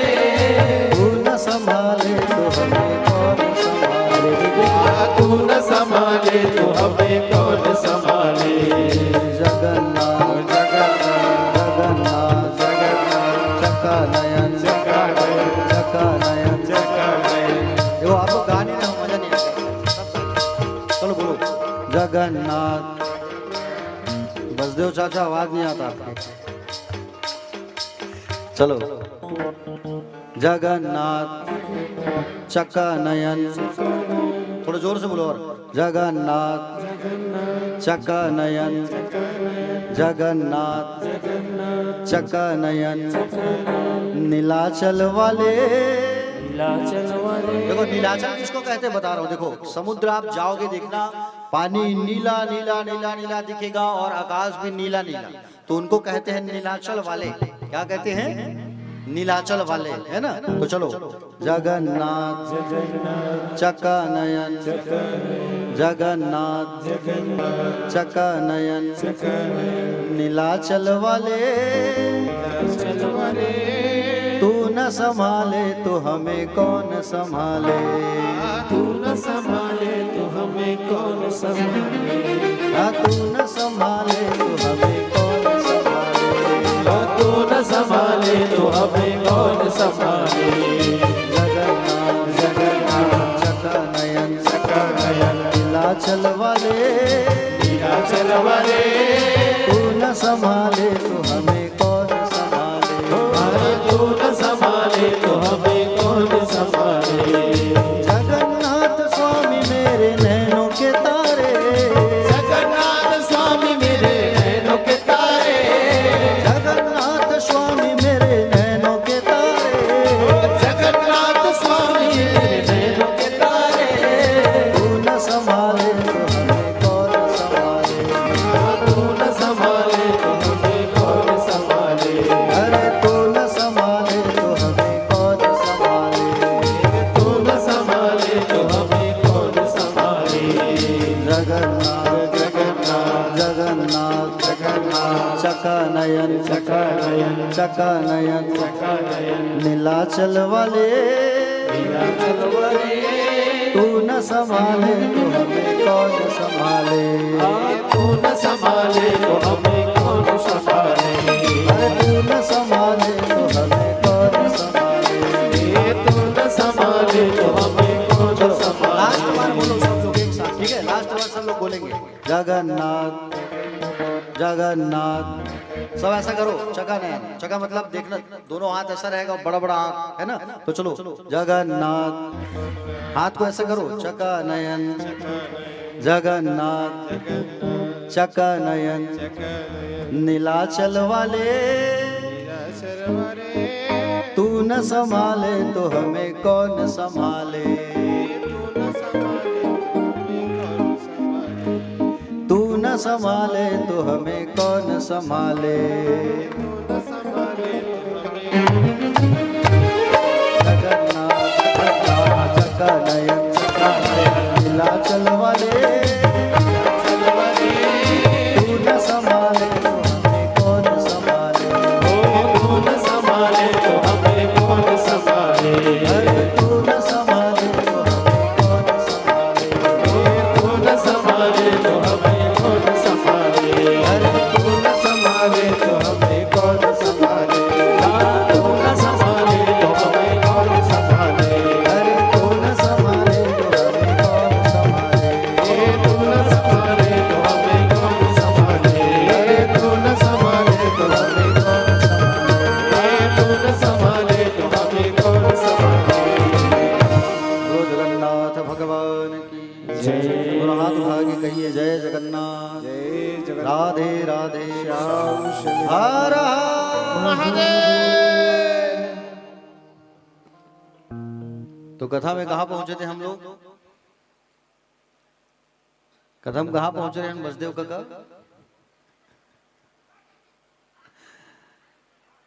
हाँ, लिंग पूजा की चर्चा चल रही थी और नैवेद्य की चर्चा चल रही थी, प्रसाद की। तो भगवान शंकर का जो प्रसाद होता है, नैवेद्य जो होता है ना प्यारे भक्तगण, उसे बिल्कुल खाना चाहिए। चलो आप लोग बातें मत करो, इधर कथा में आ जाओ। निवेदन है सबसे कथा में। भगवान शंकर को जो नैवेद्य होता है प्रसाद, वो सबको खाना चाहिए, है ना। जिस घर में भगवान शंकर का प्रसाद जो है पहुंच जाता है तो वो घर भी महापवित्र हो जाता है। ऐसा शिव महापुराण में वर्णन है। ये मैं नहीं कह रहा हूं, यहाँ जो लिखा है वो बता रहा हूं। शिव निवेद्य, आए हुए शिव निवेद्य को देखकर जो सिर झुका करके प्रणाम करके प्रसन्नता के साथ खाता है, वो सीधे कैलाश धाम में उसके लिए एक जगह रिजर्व हो जाता है, जगह बन जाता है। और जो कहता है कि बोले इसमें बाद में खाऊंगा, रख दो, ऐसा अगर आप कहोगे तो आपको घोर पाप लगेगा, ठीक है। इसलिए भगवान शंकर के प्रसाद का अपमान कभी नहीं करना चाहिए। प्रसाद जहां बंटती है बिल्कुल दौड़ करके जा करके हमको प्रसाद जो है खाना चाहिए। प्रसाद की एक अपनी अलग महिमा होती है। देखो प्यारे भक्तगण, भगवान शंकर की पूजन में ये तो हुआ, नैवेद्य की चर्चा हम कर रहे थे। इसके बाद में आता है रुद्राक्ष। रुद्राक्ष के बारे में मैं आपको बताता हूं। देखो, भगवान शंकर से एक बार पार्वती जी ने पूछा कि बोले प्रभु, ये रुद्राक्ष जो है उत्पन्न कैसे हुआ है, ये मुझे बताइए। तो भगवान शंकर जो है पार्वती मैया को कथा बताया कि रुद्राक्ष की उत्पत्ति कैसे हुई है। देखो, शैवम नामम यथा गंगा विभूतिर्यन्नः मता रुद्राक्षम विदिजा प्रोक्तम सर्व पाप विनाशिनी। जिसके गले में रुद्राक्ष होता है, मस्तिष्क में त्रिपुंड तिलक होता है और मुख पर ओम नमः शिवाय होता है, वो सदैव पाप से दूर रहता है, ठीक है। तो भगवान शिव का नाम क्या है? गंगा है। शिव का नाम क्या है? गंगा। भस्म क्या है? यमुना, ठीक है। और रुद्राक्ष क्या है? पाप नाशनी सरस्वती कहा गया है, ठीक है। इसलिए भगवान शिव का नाम अवश्य होना चाहिए। भस्म का तिलक अवश्य लगाएं। जैसे आप भस्म का तिलक लगाना चाहती हैं माताएं, तो उसमें थोड़ा सिंदूर डाल के लगाना आप लोग, ठीक है। कई बार क्या होता है, हमारे घर में पूजा होता है, आपके घर में पूजा होता है, कहीं पूजा में जाते हो आप लोग, तो हवन जो करते हो, हवन करने के बाद भस्म का जो तिलक होता है उसको आप लोग माथे से लगाते हो। तो उसमें जब भी भस्म का तिलक आप लगाओ तो उसमें थोड़ा सिंदूर लगा करके ही भस्म का तिलक लगाना। ऐसे ही भस्म का तिलक आप अपने मांग में या चूड़ी में मत लगाना, ठीक है। आप उसमें थोड़ा सा सिंदूर मिला लेना और सिंदूर मिलाने के बाद ही आप उसका तिलक लगाना। तो भगवान शंकर कहने लगे कि बोले एक समय की बात है, अनन्य वर्षों तक मैं जो है साधना में मैं लीन था। दिव्य वर्षों तक मैं घोर तपस्या कर रहा था पार्वती, और सहसा मेरा मन क्षुब्ध हो उठा। और मन जैसे मेरा क्षुब्ध हो उठा, मैं जैसे ही अपनी आंखों को खोला, तो आंख को जैसे मैंने खोला तो 2 बूंद मेरे आंखों से अश्रुपात, आंखों से जो जल गिरा, वही जो है रुद्राक्ष के रूप में उत्पन्न हुआ। कौन से देश में? गौड़ देश में, ठीक है। कहां पर उत्पन्न हुआ है? गौड़ देश है, वहां पर रुद्राक्ष का उत्पन्न हुआ है। और जैसे ही भगवान शंकर के आंखों से जल की धार जो है टपकी, तुरंत रुद्राक्ष का पेड़ उत्पन्न हो गया। कुछ कुछ जो अंकुर है उनके, वो जो है प्यारे मथुरा, अयोध्या, मलयाचल, सहगिरी, काशी और लंका, यहां भी गिरा है। तो यहां भी रुद्राक्ष का पेड़ जो है उत्पन्न हुआ है, ठीक है। तो रुद्राक्ष के प्रकारों के बारे में मैं आपको बताता हूं, और रुद्राक्ष कैसे धारण करना है। ध्यान से सुनना, अगर आप नहीं सुन पाओगे तो भटक जाओगे। जो मैं बता रहा हूं उसे ध्यान से सुनना। रुद्राक्ष के महिमे के बराबर देखिए, धात्री फल अर्थात आंवला, आंवला को धात्री कहा गया है पुराणों में। आंवले के बराबर जो व्यक्ति रुद्राक्ष धारण करता है वो अति उत्तम कहा गया है, ठीक है। आंवले के बराबर जो रुद्राक्ष होता है उसको हम अपने गले में पहनते हैं तो उसे अति उत्तम रुद्राक्ष माना गया है। और कोशिश यही रहेगी कि बोले आंवले के बराबर रुद्राक्ष आपको भी मिल जाए। कौन लोग, कितने लोग चाहते हो कि बोले आपको रुद्राक्ष मिले आंवले के साइज का?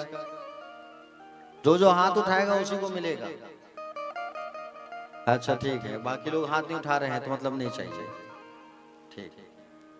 जय मां शीतला शाकंभरी जस समिति के भैया लोग जो है आप लोगों के लिए काशी से रुद्राक्ष ऑर्डर कर दिए हैं और काशी से रुद्राक्ष जो है आएगा 14 तारीख को। तो रुद्राक्ष जो है 14 को वितरण नहीं होगा, रुद्राक्ष वितरण होगा 16 तारीख को। ठीक है, 14 को बांट देंगे तो 15 को आप लोग आओगे नहीं, है कि नहीं? रुद्राक्ष मिल गया, अब नहीं आएंगे कथा में, ऐसा करके। तो रुद्राक्ष जो अंतिम दिन वितरण होगा और सबको रुद्राक्ष मिलेगा। आप लोग सब लोग आइएगा। आंवले के बराबर जो रुद्राक्ष होती है उसे धारण करना अति उत्तम माना गया है। शिव महापुराण में कहा गया है धात्री मतलब आंवला, धात्री समफलम यत् स्यात् सर्वारिष्ट विनाशनम। सारे रोगों का, दोषों का नाश धात्री के बराबर आंवला जो है अवश्य करता है। रुद्राक्ष के वैसे 14 से 15 प्रकार बताए गए हैं शिव महापुराण पर। ठीक है, कितने प्रकार बताए गए हैं? जोर से बोलो। 14 से 15 प्रकार। रुद्राक्ष जो आप धारण करोगे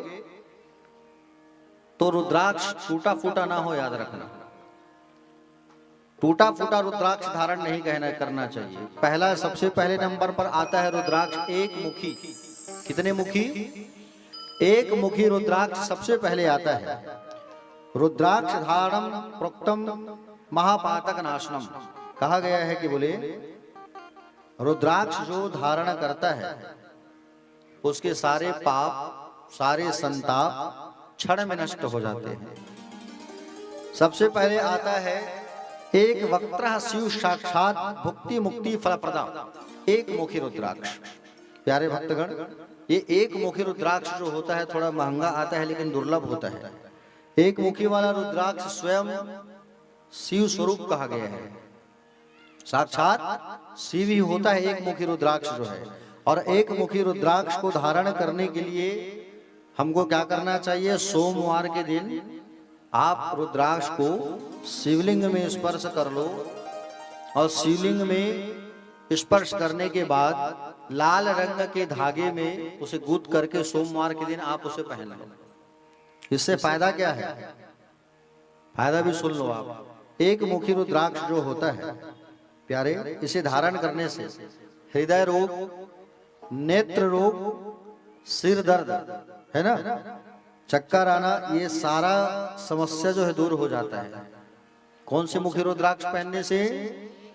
एक मुखी रुद्राक्ष पहनने से। जिसके घर पर एक मुखी रुद्राक्ष की नित्य पूजा होती है वहां लक्ष्मी आकर के बैठ जाती है, कभी जाती नहीं है। ठीक है, और इसको धारण करने का जो मंत्र है वो है ओम श्रीम ह्रीम ब्रीम रुद्राक्षाय नमः। ठीक, अगर आपके पास एक मुखी रुद्राक्ष होगा घर पे तो आप ये उपाय करना।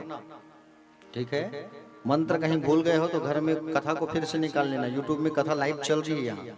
ठीक है, जो आपके सगे संबंधी नहीं आ पाए हैं कथे में तो उनको बोलिए कि आप घर में बैठ के कथा सुनो, लाइव हो रही कथा।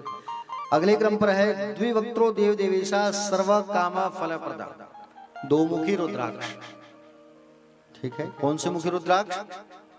दो मुखी रुद्राक्ष। दो मुखी रुद्राक्ष के बारे में कहा गया है कि शिव और शक्ति का स्वरूप होता है दो मुखी रुद्राक्ष। शिव और शक्ति का स्वरूप माना गया है। ये रुद्राक्ष जो है गौवध जैसे पाप को भी नष्ट कर देता है। जैसे गौ हत्या का पाप लगा है आपके ऊपर, अगर आप दो मुखी रुद्राक्ष लेकर के आते हो और दो मुखी रुद्राक्ष को आप धारण करते तो गौवध का जो पाप होता है वो भी दूर हो जाता है। अब आप कहोगे महाराज हम तो गाय को मारे ही नहीं हैं, लेकिन कई बार होता क्या है, आप गाड़ी चलाते हो, कार चलाते हो, मार्ग में अगर आप जा रहे हो और आपके कार से, बाइक से गौ माता टकरा गई, ठीक है, आप वहां से चले आते हो, दर्द में कहते हुए रोड में रहती है और अंततः एक दिन बाद वो मर जाती है। आप समझते हो गौ माता को तो कुछ नहीं हुआ है, लगा है, लेकिन जब 2 दिन बाद भी मरती है फिर भी आपको गौ हत्या का पाप लग जाता है। और गौ हत्या का पाप लगा, ये मान के चलो आपका कभी मुक्ति नहीं हो सकता। तो ऐसे में क्या करना है, 2 मुखी रुद्राक्ष लेके आना है। 2 मुखी रुद्राक्ष को आप क्या करना, सुंदर लाना और ला करके उसको पंचामृत में डुबो करके सोमवार के दिन लाल रेशमी धागा में गूंथ करके शिव जी में स्पर्श करके आप ओम ह्रीम महारुद्राक्षाय नमः ये मंत्र बोल करके आप अगर पहन लेते हो तो गौ हत्या जैसा पाप भी आपका नष्ट हो जाता है। ठीक है। दूसरी बात, और क्या फायदा है 2 मुखी रुद्राक्ष पहनने से? 2 मुखी रुद्राक्ष पहनने से फेफड़े में जो समस्या होती है ना, फेफड़ा, गुर्दा, वायु और आंख का जो रोग होता है वो भी इससे दूर हो जाता है। कौन से मुखी रुद्राक्ष पहनने से? 2 मुखी। इसके बाद आता है त्रिवक्त्रो ही रुद्राक्षा साक्षात साधना सदा, 3 मुखी रुद्राक्ष। इसके बाद प्यारे भक्तगण, 3 मुखी रुद्राक्ष जो होता है इनके अधिष्ठाता देवता मंगल है। मंगल जो है सुंदर इनके देवता है और इस रुद्राक्ष में शिव और शक्ति और मां काली का वास भी होता है। कौन से रुद्राक्ष में? 3 मुखी रुद्राक्ष में। इनको धारण आप जब करते हो तो रक्त विकार होता है, कई बार रक्तचाप होता है, कमजोरी, जैसे माताओं को कई बार समस्या होती है, ऋतु जब आने में समस्या होती है माताओं को, मासिक धर्म, उस स्थिति में आप 3 मुखी रुद्राक्ष अगर आप अपने गले में धारण करते हो तो माताओं का जो ये कष्ट होता है वो दूर हो जाता है। ठीक है। इसको धारण करने के लिए मंत्र क्या बोल रहे हैं आपको? ब्रह्मा विष्णु देवाय नमः, क्योंकि इस 3 मुखी रुद्राक्ष में ब्रह्मा विष्णु और महेश का भी वास होता है। तो ब्रह्मा विष्णु देवाय नमः ये आपको कहना है।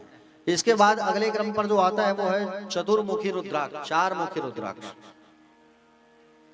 4 मुखी रुद्राक्ष जो है प्यारे भक्तगण, ये 4 मुखी रुद्राक्ष जो होता है इसका जो देवता होता है वो बुध।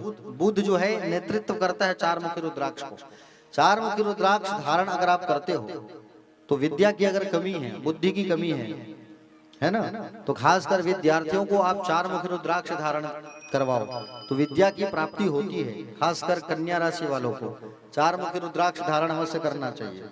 ठीक है। देखो, मानसिक रोग है किसी को, मानसिक रोग मतलब जिसका बुद्धि कम है, जो पागल के जैसे रहता है ना, और जो बुखार में हमेशा पीड़ित रहता है, नाक के संबंधित बीमारी होती किसी को, नाक से संबंधित, तो वो व्यक्ति भी इस 4 मुखी रुद्राक्ष को धारण कर सकता है। अगर 4 मुखी रुद्राक्ष आप धारण करते हो तो याद आपको क्या करना है, गुरुवार के दिन इसको धारण करना है। कौन से दिन? गुरुवार के दिन। गुरुवार के दिन आप जो है इस रुद्राक्ष को केले के वृक्ष में स्पर्श करो। किसमें स्पर्श करो? केले के वृक्ष में स्पर्श करो और प्रातः काल 8 बजे इसे लाल रेशम धागा में पिरो करके आपको गुरुवार के दिन पहनना है। बोलना क्या है? चतुर्मुख देवाय नमः। क्या कहना है? चतुर्मुख देवाय नमः। ये कहा करके हमको 4 मुखी रुद्राक्ष को पहनना है प्यारे भक्तगण। इसे धारण करने से होता क्या है? बोले मानसिक रोग, जैसे कोई बच्चा जो है या घर में कोई है वो हाफ माइंड हो गया है ना, तो उसे भी आप चतुर्मुख 4 मुखी रुद्राक्ष को आप धारण करा सकते हो। इसके बाद आता है अगले क्रम पर 5 मुखी रुद्राक्ष। पंचमुखी रुद्राक्ष सर्वोत्तम कहा गया है, जिसे कोई भी पहन सकता है। ठीक है। 5 मुखी रुद्राक्ष जो होता है उसे कोई भी पहन सकता है। और आप लोगों के लिए जो रुद्राक्ष आ रहा है, आएगा काशी से, वो 5 मुखी रुद्राक्ष ही रहेगा। ठीक है ना। कहा गया है कि यहाँ बृहस्पति ग्रह का प्रतिनिधित्व करता है 5 मुख वाला रुद्राक्ष, स्वयं रुद्र का स्वरूप कहा गया है। पंचमुखी रुद्राक्ष को रुद्र का स्वरूप माना गया है। और ये भी कहा गया है कि सबको मुक्ति देने वाला होता है ये पंचमुखी रुद्राक्ष। संपूर्ण मनोवांछित फल को प्राप्त करवाता है ये 5 मुखी रुद्राक्ष। जाने अनजाने आपसे पाप हुआ है, जाने अनजाने अगम्यागमन हुआ है, जाने अनजाने पापा अन्न भक्षण हुआ है, तो ऐसे ऐसे महापापों को भी दूर कर देता है पंचमुखी रुद्राक्ष। जैसे आपको ब्लड प्रेशर की बीमारी है, बीपी की शिकायत है आपको, है ना, ब्लड प्रेशर की आपको शिकायत है। दूसरा चीज मधुमेह जैसे संबंधित समस्या आपको लगी हुई है, मधुमेह, तो प्यारे भक्तगण, इस स्थिति में आप जो है पंचमुखी रुद्राक्ष अवश्य धारण करें। अब रही बात इसको धारण करने का मंत्र, इसे धारण कैसे करना है, तो पंचमुखी रुद्राक्ष को धारण करने का सबसे अच्छा उपाय है सोमवार का दिन।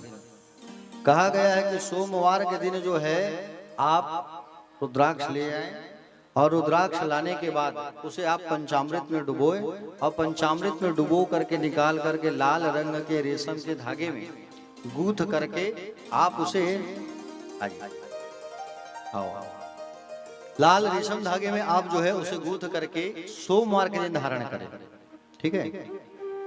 पंचमुखी रुद्राक्ष अगर आप नियम से धारण करते हो तो इससे मधुमेह, ब्लड प्रेशर, नाक कान गुर्दा आदि के रोगों में श्रेयस्कर लाभकारी कहा गया है और ऐसा हमको करना चाहिए।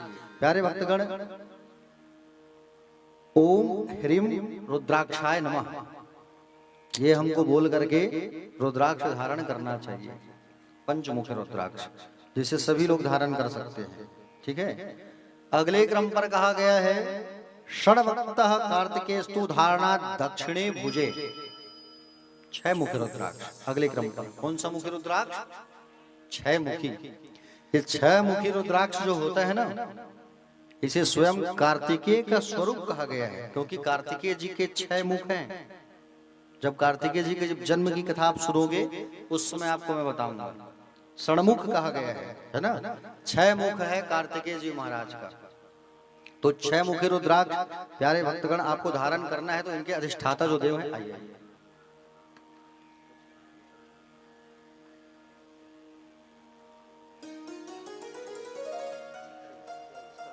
विकास पांडे जी, ममता पांडे जी सह परिवार सहित उपस्थित होंगे व्यास मंच पर। व्यास जी की अभिवादन करते हुए व्यास जी से आशीर्वाद प्राप्त करें। ममता पांडे जी, विकास पांडे जी, श्री अभनपुर से पधारे श्री नारायण सोनी जी सह परिवार सहित प्रणव सोनी जी व्यास मंच पर आएंगे। व्यास जी की अभिवादन करते हुए व्यास जी से आशीर्वाद प्राप्त करें।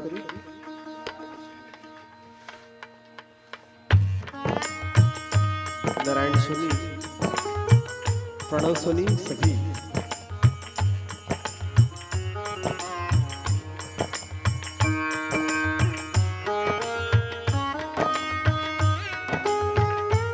सह परिवार से उपस्थित होंगे व्यास मंच पर।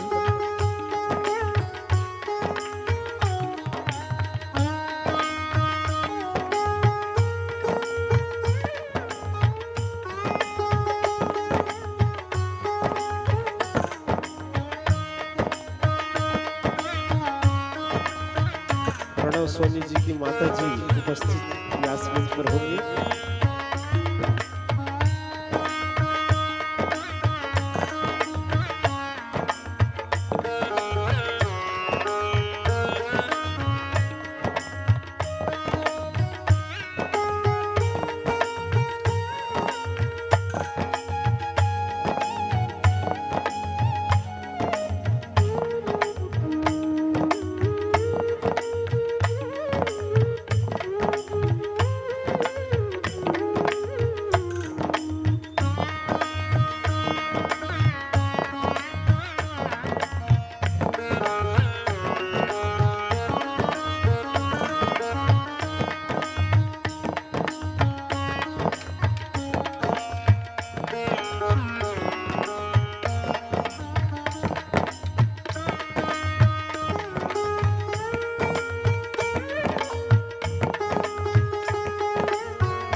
अपने आसन पर विराजमान हो जाएंगे ममता सोनी जी।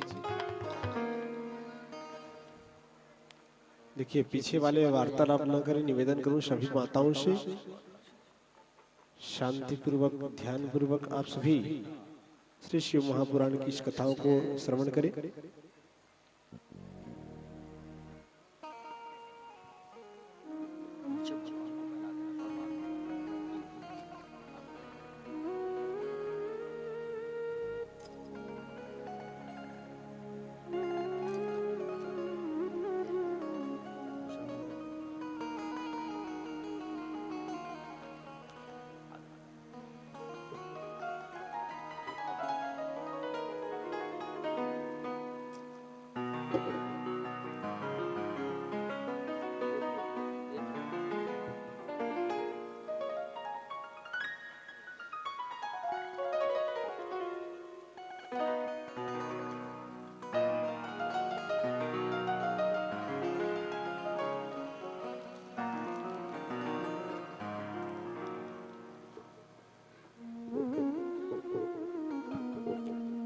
बोलिए महाकाल जी महाराज की।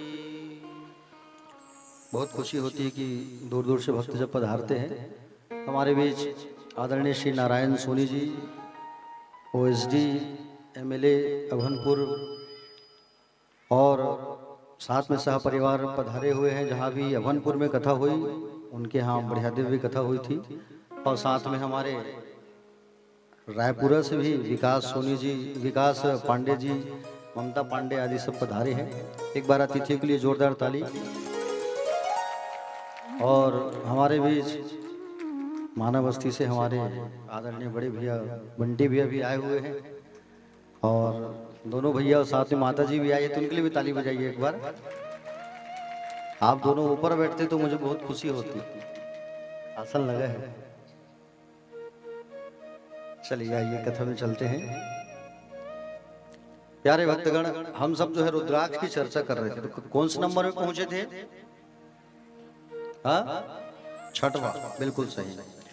छठवें रुद्राक्ष में कहा गया है कि षड्वक्त्रः कार्तिकेस्तु धारणात् दक्षिणे भुजे। छह मुखी का जो रुद्राक्ष होता है यह कार्तिकेय का स्वरूप होता है। इनके अधिष्ठाता भगवान सूर्य हैं। छह मुखी रुद्राक्ष अगर आपके पास है तो आप उसे किस में पहनोगे? दाहिने भुजा में। ठीक है, दाहिने भुजा में धारण करने से भगवान शिव अति प्रसन्न होते हैं। कार्तिकेय जी अति बुद्धिमान देवता कहे गए हैं और छह मुख रुद्राक्ष धारण करने से बुद्धि जो है तेज हो जाती है। जैसे कोई बच्चा जो है पढ़ाई में बहुत कमजोर है, स्कूल तो जाता है, ट्यूशन भी जाता है, लेकिन उसकी जो मार्कशीट में अंक बहुत कम आता है, तो उनको भी आप छह मुख रुद्राक्ष पहना सकते हो। क्योंकि कार्तिकेय जी के पास इतनी बुद्धि, इसलिए उनको देवताओं का सेनापति भी बनाया गया, इसीलिए, है ना। तो प्यारे भक्तगण, छह मुखी जो रुद्राक्ष होता है वो छह मुखी रुद्राक्ष अति श्रेष्ठ रुद्राक्ष कहा गया है। छह मुखी रुद्राक्ष जैसे आप धारण करते हो, आपको समस्या है अनिद्रा का, तनाव का या ब्लड प्रेशर का, तो आप इस संबंधित समस्या से आप अगर ग्रसित हो, कहा भी गया है शिव महापुराण में वर्णन है कि बोले चर्म रोग भी अगर आपको है तो आप छह मुखी रुद्राक्ष अगर आप धारण करते हो तो ये दोष, ये रोग आपका दूर हो जाता है। कौन सा रुद्राक्ष पहनने से? छह मुखी रुद्राक्ष पहनने से। छह मुखी रुद्राक्ष जो होता है इनको आप पहने कैसे? सोमवार के दिन उसको पंचामृत में डुबा करके शिवलिंग में स्पर्श करके लाल धागा में आपको इसको पिरो करके पहनना है। पहनने का जो मंत्र है वो है ओम षडाननाय नमः। ये बोल करके आप पहनिए इस रुद्राक्ष को। छह प्रकार का रुद्राक्ष मैंने आपको बताया। अगले क्रम पर है सप्तमुखी। सात मुखी रुद्राक्ष जो होता है उसे अनंग स्वरूप कहा गया है। सप्तमुखी रुद्राक्ष जो होता है वो सात ऋषियों का भी प्रतीक, सप्त ऋषियों का प्रतीक माना गया है और साक्षात लक्ष्मी का रूप भी माना गया है। सात मुखी रुद्राक्ष को लक्ष्मी का स्वरूप। प्यारे भक्तगण, इसे धारण अगर आप करते हो तो माँ लक्ष्मी की कृपा आपके ऊपर हमेशा बनी रहेगी।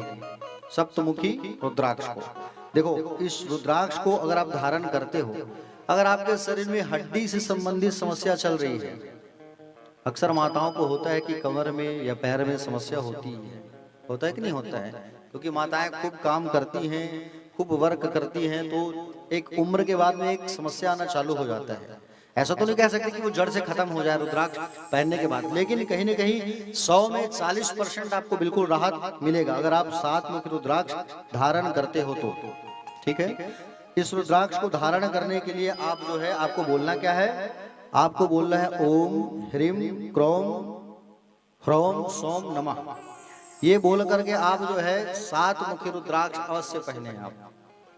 अगले क्रम पर जो रुद्राक्ष आता है उसे अष्टमुखी रुद्राक्ष कहा जाता है, जिसे काल भैरव का स्वरूप कहा गया है। किसका स्वरूप कहा गया है?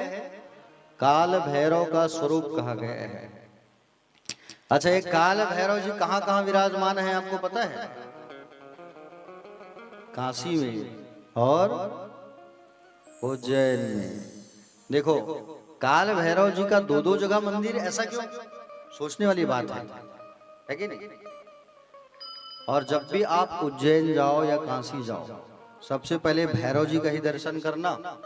ठीक है, हुआ क्या,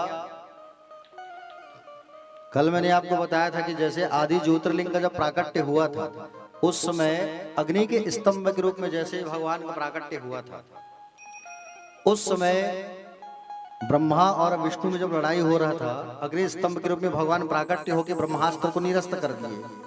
तो ब्रह्मा जी जो है उस अग्नि के स्तंभ को पता लगाने के लिए ऊपर गए थे, विष्णु जी नीचे गए थे, बताया था ना आप लोगों को। विष्णु जी तो हार मान गए कि बोले मैं इसके और छोर का पता नहीं लगा सकता, लेकिन ब्रह्मा जो है अहंकारवश ये कहने लगा कि बोले केतकी को अपने पक्ष में रख करके इसने कहा दिया कि मैं इसके और छोर का पता लगा लिया और अपनी पूजा कराने लगा। भगवान शंकर उसी आदि ज्योतिर्लिंग से प्राकट्य हो करके तत्काल अपने भृकुटी से, भृकुटी किसको कहते हैं? ये जो हमारी भौं होती है, इसके बीच से भैरव को भगवान ने उत्पन्न किया था, भृकुटी से। और भृकुटी से भगवान ने भैरव को उत्पन्न किया और उत्पन्न करने के बाद भगवान ने आदेश किया कि ब्रह्मा का जो एक सिर है उसको काट दे। ब्रह्मा जी के पहले 5 मुंडी था, एक मुंडी काल भैरव ने काट दिया।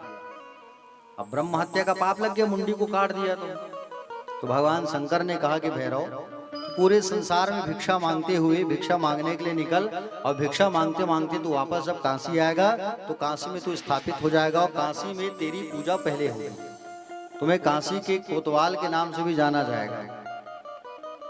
ठीक है, इसलिए काशी जब भी जाओ तो गंगा में स्नान पहले करो, काल भैरव जी का दर्शन करो, अन्नपूर्णा महालक्ष्मी का दर्शन करो, उसके बाद विश्वनाथ जी का दर्शन करो, तभी विश्वनाथ जी के दर्शन का फल आपको प्राप्त होगा, अन्यथा नहीं होगा। दूसरी बात, उज्जैन में कैसे बसे, ये पॉइंट की बात है, ध्यान से सुनना। एक समय की बात है, पार्वती मैया जो है जब बाबा के साथ में बैठी थी, विराजमान थी, और बाबा के साथ में बैठी थी तो बाबा जब समाधि में लीन थे, साधना में लीन थे, माँ जगदम्बा ने सोचा कि चलो मैं विहार करके आऊं। और जैसे विहार करने के उद्देश्य से जब मैया जो है जब निकलने लगी भ्रमण कर नाम से, उसी समय काल भैरव माँ के स्वरूप को जब देखता है तो वो ये भूल गया भैरव कि ये तो मेरी माँ है। कुदृष्टि से जैसे भैरव ने जब देखा तो माँ पार्वती ने काल भैरव को श्राप दे दिया। क्या श्राप दिया? कि जा, मैं तुझे श्राप देती हूं कि तेरा जो शरीर है वो जानवर का हो जाए।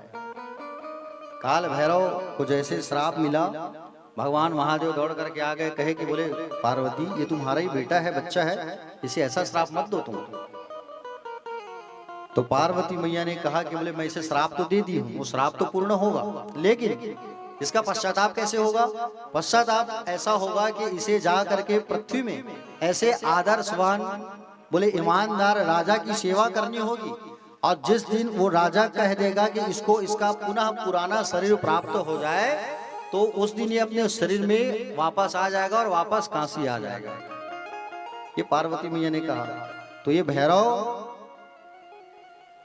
उस शरीर को लेकर है ना, वो जो जानवर का इसको शरीर मिला था, उसी शरीर में ये कहाँ आ गया?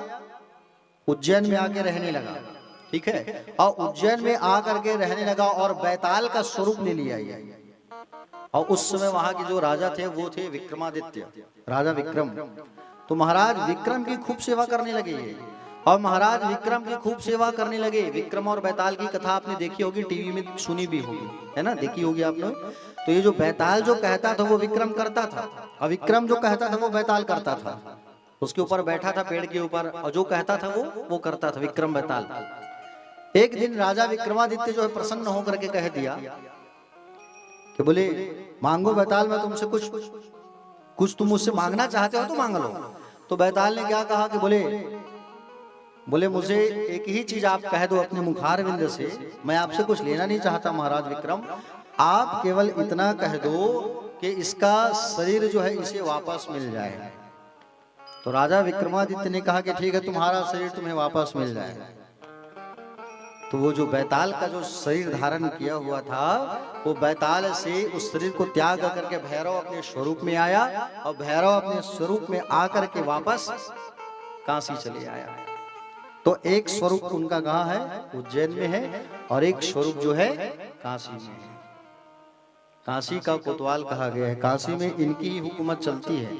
किनका? काल भैरव जी का। और काल भैरव जी आज भी विराजमान है साक्षात रूप से, उज्जैन में भी और काशी में भी। आज भी काल भैरव जी को वहां मदिरा पिलाया जाता है, ठीक है। मदिरा जब उनके सामने कटोरे में रखा जाता है तो मदिरा कैसे अंदर जाता है, पीते हैं, कहाँ जाता है, कोई पता नहीं चलता। कई बार वैज्ञानिक लोग आगा के निरीक्षण करके चले गए, लेकिन पता नहीं चला वो कितना मदिरा पीते कहाँ है, जाता कहाँ है। ये सत्य बात है, ये अकाट्य सत्य। अब कई भक्त तो मेरे साथ कई बार उज्जैन गए हैं, तो मैं कहता था कि वहां गया है तो चढ़ा के आना, बोले लेना मत। तो कई भक्त नहीं महाराज लेन प्रसाद है, आज लास्ट बार ले लेथन है। तो आधा तो प्रसाद के चक्कर में जाते हैं। खैर अभी वहां गवर्नमेंट बैन कर दी उस चीज को, लेकिन जब भी तीर्थ धाम जाओ तो वहां संकल्प ये करके आना चाहिए हमको कि हम अपने अंदर के सारे बुराइयों को त्याग दें, सारे बुरे चीज को हम छोड़ करके भगवान यहाँ से संकल्प करके जाएं। तो ये मन में संकल्प करके जाना चाहिए, ठीक है। अगले क्रम पर जो रुद्राक्ष है वो अष्टम रुद्राक्ष, अष्टमुखी रुद्राक्ष के बारे में मैं आपको बता रहा था। ये काल भैरव का ही स्वरूप है। प्यारे भक्तगण, अष्ट वस्तुओं का भी स्वरूप माना जाता है, और अष्टमुखी रुद्राक्ष के जो अधिष्ठाता हैं उसे गणेश जी का भी कहा गया है। गणेश जी इनके अधिष्ठाता देव है, ये भी कहा गया है। तो अष्टमुखी रुद्राक्ष जिनके गले में होता है उनको रिद्धि और सिद्धि की प्राप्ति तो होती है। साथ में अष्टमुखी रुद्राक्ष जो व्यक्ति धारण करता है, जिनकी आयु कम होने लगती है, अगर वो अष्टमुखी रुद्राक्ष धारण कर लेता है तो उनकी अकाल मृत्यु नहीं होती। दूसरी चीज प्यारे भक्तगण, नेत्र से संबंधित जो रोग होता है, त्वचा से संबंधित जो रोग होता है, अगर आप इस रुद्राक्ष को धारण करते हैं तो अवश्य वो रोग जो है आपका दूर हो जाता है। इसे धारण करने का जो मंत्र है वो है श्री मंगल गणेशाय नमः। ये मंगल गणेशाय नमः, श्री मंगल गणेशाय नमः बोल करके आप अष्टमुखी रुद्राक्ष को धारण कर सकते हैं सोमवार के दिन, ठीक। अगले क्रम पर कौन सा है? नौमुखी रुद्राक्ष। नौमुखी रुद्राक्ष जो होता है वो स्वयं नव दुर्गा का प्रतीक होता है, दुर्गा जी का प्रतीक माना गया है ये नौमुखी रुद्राक्ष। और साक्षात भैरव जी और कपिल इनका भी प्रतीक होता है नौमुखी रुद्राक्ष जो है। जो नौमुखी रुद्राक्ष को धारण कर लेता है तो उनके ऊपर मां जगदम्बा की विशेष कृपा होती है। इसे धारण करने के लिए आप सोमवार के दिन मां जगदम्बा का नाम स्मरण करके आप नौमुखी रुद्राक्ष को सुंदर लाल धागे में पिरो करके सोमवार के दिन आप धारण करो। ओम ह्रीम वम यम रम लम नमः ये बोल करके नौमुखी रुद्राक्ष। अगले क्रम पर आता है 10मुखी रुद्राक्ष। ये 10मुखी जो रुद्राक्ष होता है वो जनार्दन कहा गया है, ठीक है। क्या कहा गया है? जनार्दन। और 10मुखी रुद्राक्ष के नेतृत्व करता है भगवान श्रीमन नारायण, क्योंकि जनार्दन उन्हीं का नाम है, भगवान विष्णु का। और भगवान विष्णु ही इनके अधिष्ठाता देव कहे गए हैं।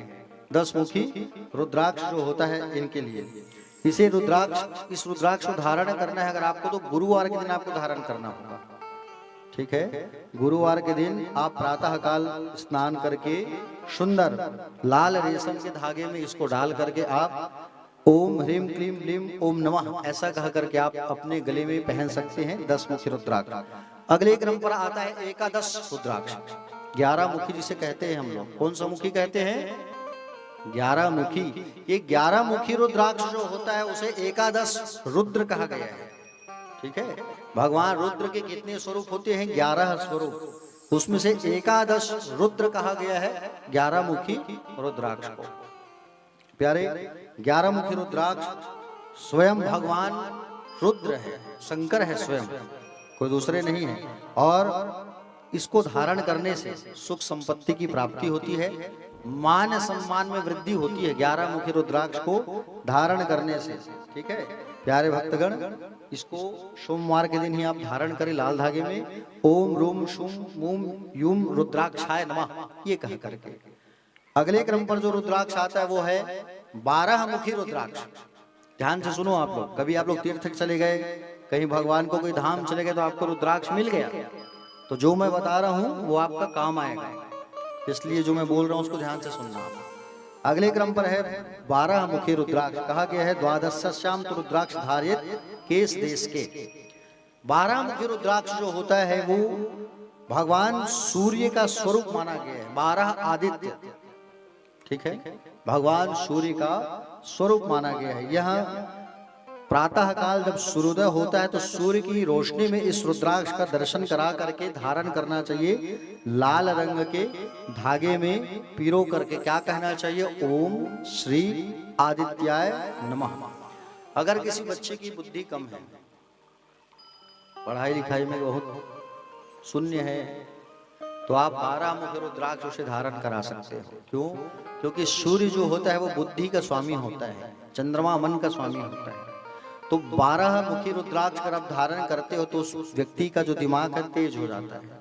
कई बार क्या होता है, जो बुजुर्गगण होते हैं 50-60 पार करने के बाद उनकी भी बुद्धि काम नहीं करती, बच्चों जैसे हालत हो जाती है। उस कंडीशन में आप 12 मुखी रुद्राक्ष उनको भी आप धारण करा सकते हो। इसके बाद जो आता है रुद्राक्ष जो है त्रयोदश मुखे विश्वे देव रुद्राक्ष धारणा। 13 मुखी रुद्राक्ष, ये 13 मुखी रुद्राक्ष जो होता है वो विश्वदेव और इंद्र का प्रतिनिधित्व करता है। 13 मुखी रुद्राक्ष के देवता कौन है? इंद्र। इसे धारण करने से समस्त कामनाओं की पूर्ति होती है। लाल रंग के धागे में ही सोमवार के दिन आप इसे धारण कर सकते हैं, ओम श्री इंद्र देवताय नमः कह करके। ठीक, अगले क्रम पर आता है 14 मुखी रुद्राक्ष। और 14 मुखी रुद्राक्ष जो होता है यह बहुत कीमती होता है और बहुत कम ही मिलता है। 14 मुखी रुद्राक्ष स्वयं भगवान शंकर का स्वरूप कहा गया है। ठीक है, 14 मुखी रुद्राक्ष। 14 मुखी रुद्राक्ष जो धारण कर लेता है तो आत्मा में स्वयं परमात्मा का वास होता है और आत्मा से परमात्मा का बोध हो जाता है 14 मुखी रुद्राक्ष धारण करने से। प्यारे भक्तगण, आप ये 14 मुखी रुद्राक्ष जो होता है उसे आप अपनी तिजोरी में भी रख सकते हो या पूजा के स्थान में भी रख सकते हो। श्री शिवाय नमः ऐसा कहा करके आप उसको धारण करिए। धारण नहीं करना है तो श्री शिवाय नमः बोल करके आप उस 14 मुखी रुद्राक्ष का रोज आप पूजा करो। ठीक है ना, 14 मुखी रुद्राक्ष का नित्य पूजन करना चाहिए। 15वें नंबर में आता है गौरी शंकर रुद्राक्ष। कौन सा रुद्राक्ष? गौरी शंकर रुद्राक्ष। ये गौरी शंकर रुद्राक्ष जो होता है ये जुड़वा होता है। ठीक है, लेकिन ये भी बड़ा दुर्लभ होता है। ये भगवान शिव और पार्वती का स्वरूप माना गया है इस रुद्राक्ष को। कौन से रुद्राक्ष को? गौरी शंकर रुद्राक्ष को। शिव और पार्वती का ये स्वरूप है। इसे आप जो है प्रातः काल अगर आप इसका दर्शन करोगे तो दर्शन से ही सारी कामनाएं पूर्ण हो जाती है गौरी शंकर रुद्राक्ष को। ठीक है, ओम श्री शिव पार्वती नमः ये कहना चाहिए। तो ये रुद्राक्ष की महिमा है प्यारे, जिसको आपने सुना।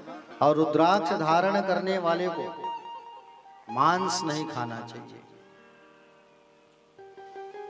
ठीक है, हाँ। कितने लोग खाते हो? हाथ उठाओ। सबो झन ला गंगा जल देवाबो और सब ला संकल्प करवाबो।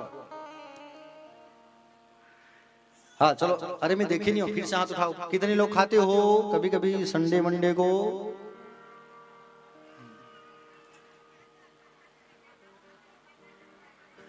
हाँ ठीक ठीक, मतलब अधिकांश। बहुत बढ़िया, अच्छा बढ़िया लगता है। कैसा लगता है खाते हो तो? ठीक। देखो, आप लोग जितने जीवों की बलि करके खाते हो, उतने जीव जो है बदला लेने के लिए ऊपर ताकते रहते हैं, देखते रहते हैं कब ऊपर आए तो अब हमसे बदला ले ले। ठीक है? हाँ। जब हमारी मृत्यु हो जाती है प्यारे भक्तगण, तो यम के दूत हमको पकड़ करके लेकर के जाते हैं। ध्यान से सुनना, यम के दूत हमको पकड़ते हैं और पकड़ करके जब ले करके जाते हैं तो एक नरक होता है, 28 प्रकार के नरकों में से कुंभीपाक नरक। कौन सा नरक? कुंभीपाक नरक। इस नरक में होता क्या है? कुंभीपाक नरक में बड़ा सा एक कढ़ाई होता है, बड़ा सा कढ़ाई, बड़ा सा गरम गरम तेल खौलते रहता है उसमें। और वहां पर यम के दूत आपको पूछेंगे, चंड और प्रचंड, क्या आपने मांस खाया है कभी? आप कहोगे नहीं महाराज, नहीं खाए नहीं खाए। तो तुरंत आपकी चिट्ठा खोलेंगे, बताएंगे हाँ 1 तारीख को तुम नया साल मनाने गए थे बेटा, और महानदी के किनारे तुम खूब तेल में तले हो, मसाला कौन सा डालते हो ना ये भी वहां वर्णन रहता है। ठीक है? एवरेस्ट डला है कि MDH की 1 रुपया के घरकुल से काम चला है, सब समझ रहे हो ना? तो वैसे ही वहां मसाला भी रहता है और उस मसाले को आपके ऊपर डाला जाता है और आपको गरम गरम तेल में पटका जाता है। सोचो अब गरम गरम तेल में आपको जब खौलाया जाए उस समय आप चिल्लाओगे, बचाओ माँ, पिताजी, दाई दादा, कोई नहीं रहा है ऊपर। समझ रहे हो ना? कोई नहीं आता बचाने। जब आप सब्जी बनाते हो घर में प्यारे भक्तगण, सब्जी बनाते बनाते थोड़ा सा तेल जब हाथ में छिड़क जाता है तो आपको कैसा लगता है? और सोचो कहीं आपको तेल में ही पटक दिया जाए, खौलाया जाए, तब क्या होगा? इसलिए जीवों की हत्या करके मत खाना। भगवान श्री कृष्ण ने गीता में कहा है कि सारे जीवों में मेरा वास है, तो हम क्यों मारते हैं? अगर बलि करना ही है तो हम अपने मन की बलि करें। हमारे मन में जो काम, क्रोध, अहंकार, मन रूपी बकरे का बलि करो। बलि प्रथा को बंद करो। किसी जीव को मार करके उनका खून निकाल के आप उसे खाते हो, ये अशोभनीय बात है।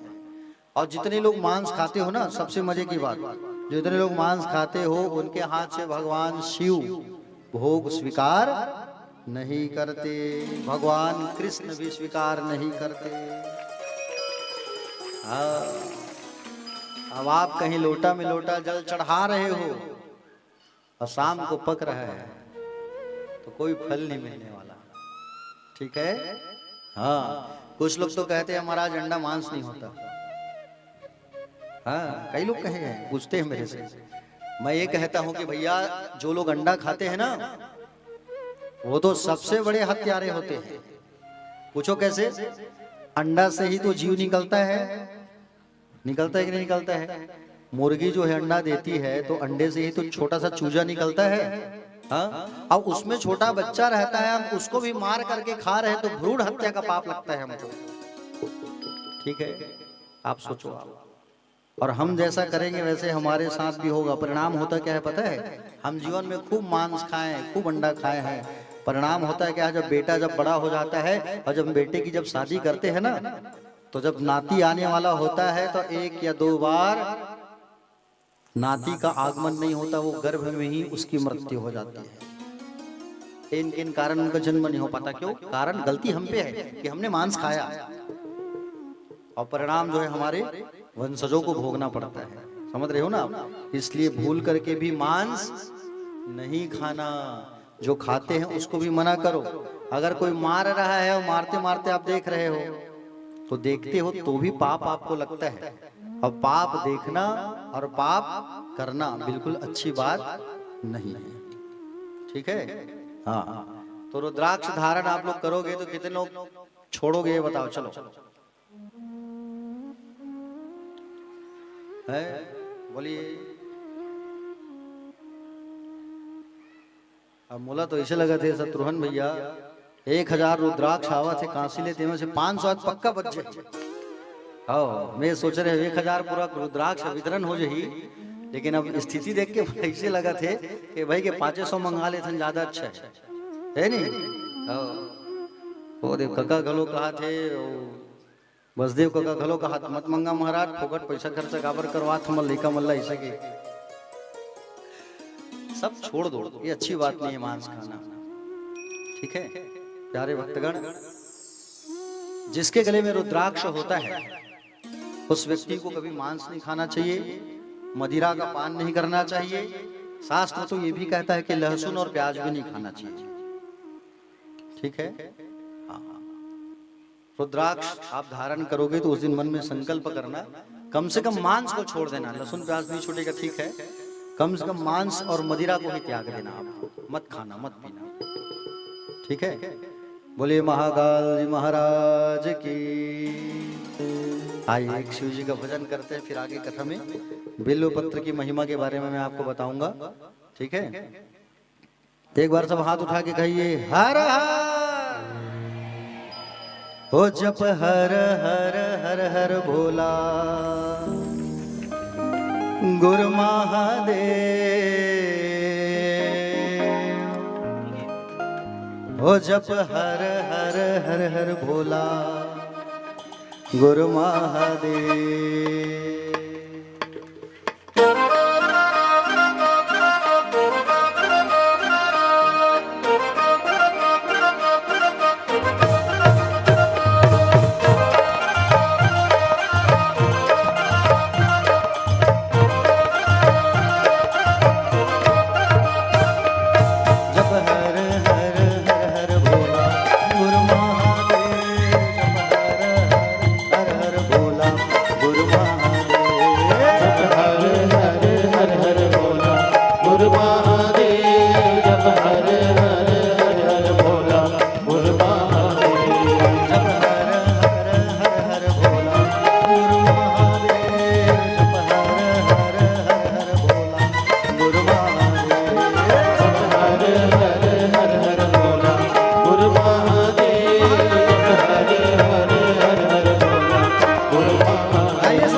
छाला दुर्गा मर माँ विराजे महादेव भगवा के छाला दुर्गा मर माँ विराजे महादेव भगवा के छाला दुर्गा मर माँ विराजे महादेव भगवा के छाला दुर्गा मर माँ विराजे महादेव भगवा के छाला दुर्गा मर माँ विराजे महादेव भगवा के छाला जब हर हर हर बोला गुरु महादेव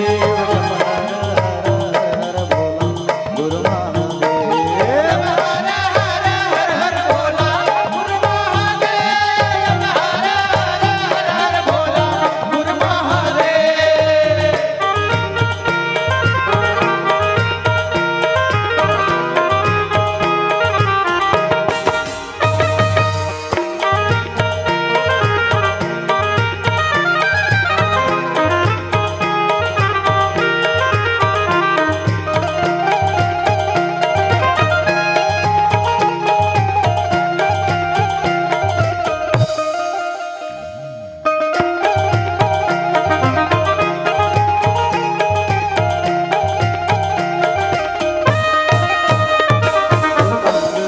विराजे महादेव अंग भभूति तोरे अंग माँ विराजे महादेव अंग भभूति तोरे अंग माँ विराजे महादेव अंग भभूति तोरे अंग माँ विराजे महादेव अंग भभूति तोरे अंग माँ विराजे महादेव अंग भभूति अंग माँ विराजे महादेव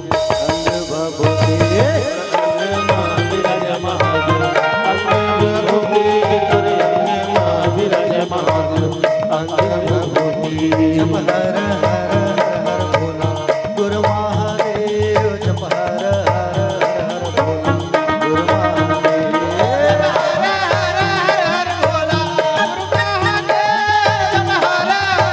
हर बोला गुरु महादेव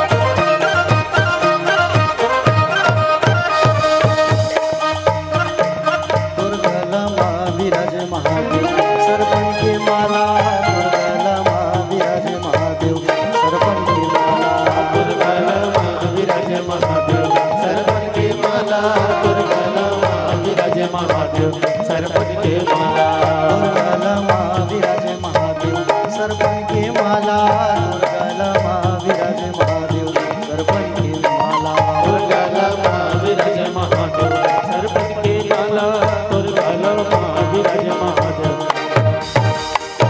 जब हर हर हर हर बोला गुरु महादेव जब हर हर हर हर बोला गुरु महादेव गुरु महादेव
है। अब माँ भगवती पराम्बा जो है सोचना चालू कर दी कि बोले 2 कमल का पुष्प मैं कहां से लाऊं। माँ लक्ष्मी विचार करती है। माँ लक्ष्मी को याद आया कि मेरे स्वामी नारायण ने कहा है कि माताओं का जो पया होता है, पयोधर जो होता है, उसे खिले हुए कमल की उपमा दी है मेरे स्वामी ने, है ना। माताओं का जो पया होता है, पयोधर होता है, उसको खिले हुए कमल का उपमा दिया है। तो क्यों न मैं अपने 2 पया को काट करके भगवान शंकर पे चढ़ा दूं। तो माँ लक्ष्मी वैसे ही करती है। 2 कमल का फूल मैं कहां से लाऊं। तब माँ लक्ष्मी ने अपने दोनों पयोधरों को काट करके शिवलिंग पर चढ़ा दिया। माँ लक्ष्मी ने तत्काल भगवान शंभु माँ पार्वती के सहित, उमा के सहित भगवान प्रकट हो गए और माँ के शरीर को यथावत कर दिया भगवान शंकर ने। और जो पयोधर जो शिवलिंग पर चढ़ा था उसे भगवान शंकर ने अपने हाथों से सिंचित किया है।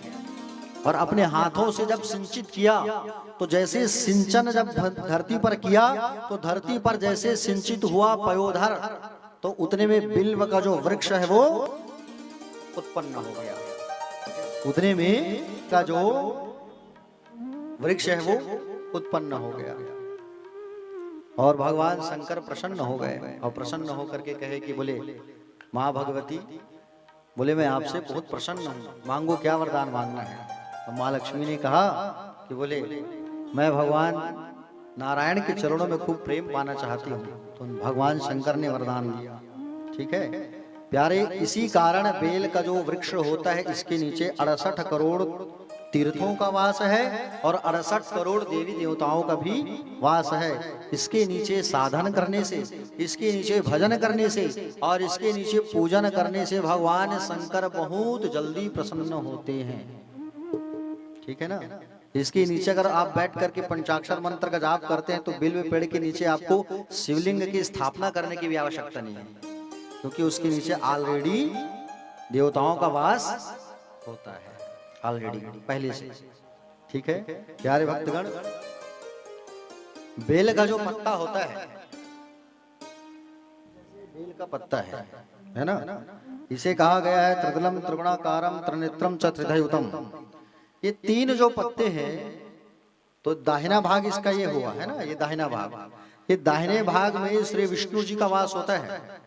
किसका वास होता है? विष्णु का। इसमें बायां जो भाग होता है, ये वाला बायां भाग, इसमें ब्रह्मा का वास होता है। और ऊपर का जो भाग होता है इसमें साक्षात शिव का वास होता है। किसका वास होता है? भगवान शंकर का वास होता है। प्यारे भक्तगण देखो, ये जो बेल का जो पत्ता है, बिल्व का जो फल है, ये वनस्पतियों में भी इसकी गिनती होती है। अब बेल का जो फल होता है ना, इसका भी बड़ा महत्व है प्यारे। बेल का फल अगर आप खा लिए हो और 27 दिन के भीतर अगर आपकी मृत्यु हो जाती है तो आप सीधे कैलाश में आपका वास होगा। बेल का फल, अगर आप बेल के फल का जूस भी पिए हो ना और 27 दिन के अंदर आपकी अगर मृत्यु हो जाती है, फिर भी आप भगवान शिव के कैलाश के वासी बन सकते हो आप। ठीक है, हाँ, ये प्रमाण है प्यारे भक्तगण। आगे ये भी बताया गया है, क्या बताया गया है कि बेल के पत्ते को तोड़ने का भी नियम है। क्या नियम है? बेल के पत्ते को बिना नहाए नहीं तोड़ना चाहिए। ठीक है, और कब कब नहीं तोड़ना चाहिए बेल के पत्ते को?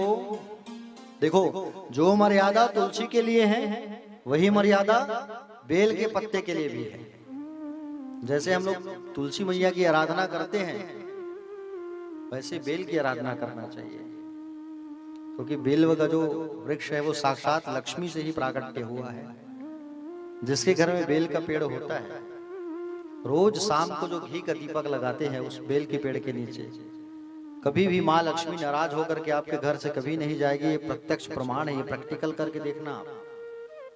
ठीक है, बेल का फल अगर है तो उसको सुखा लो आप। और बेल का फल जो होता है उसको सुखाने के बाद अंदर का जो गुदा होता है उसको निकाल लो और रोज गाय का शुद्ध देसी घी उस अंदर के गुदे में मिला करके रोज आप कंडे में धुआं बना के उसमें धूप दिखाओ घर में।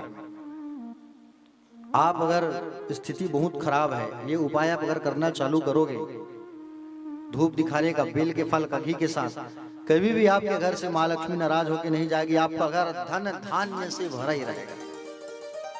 ठीक है, तो उपाय करना बेल के फल का।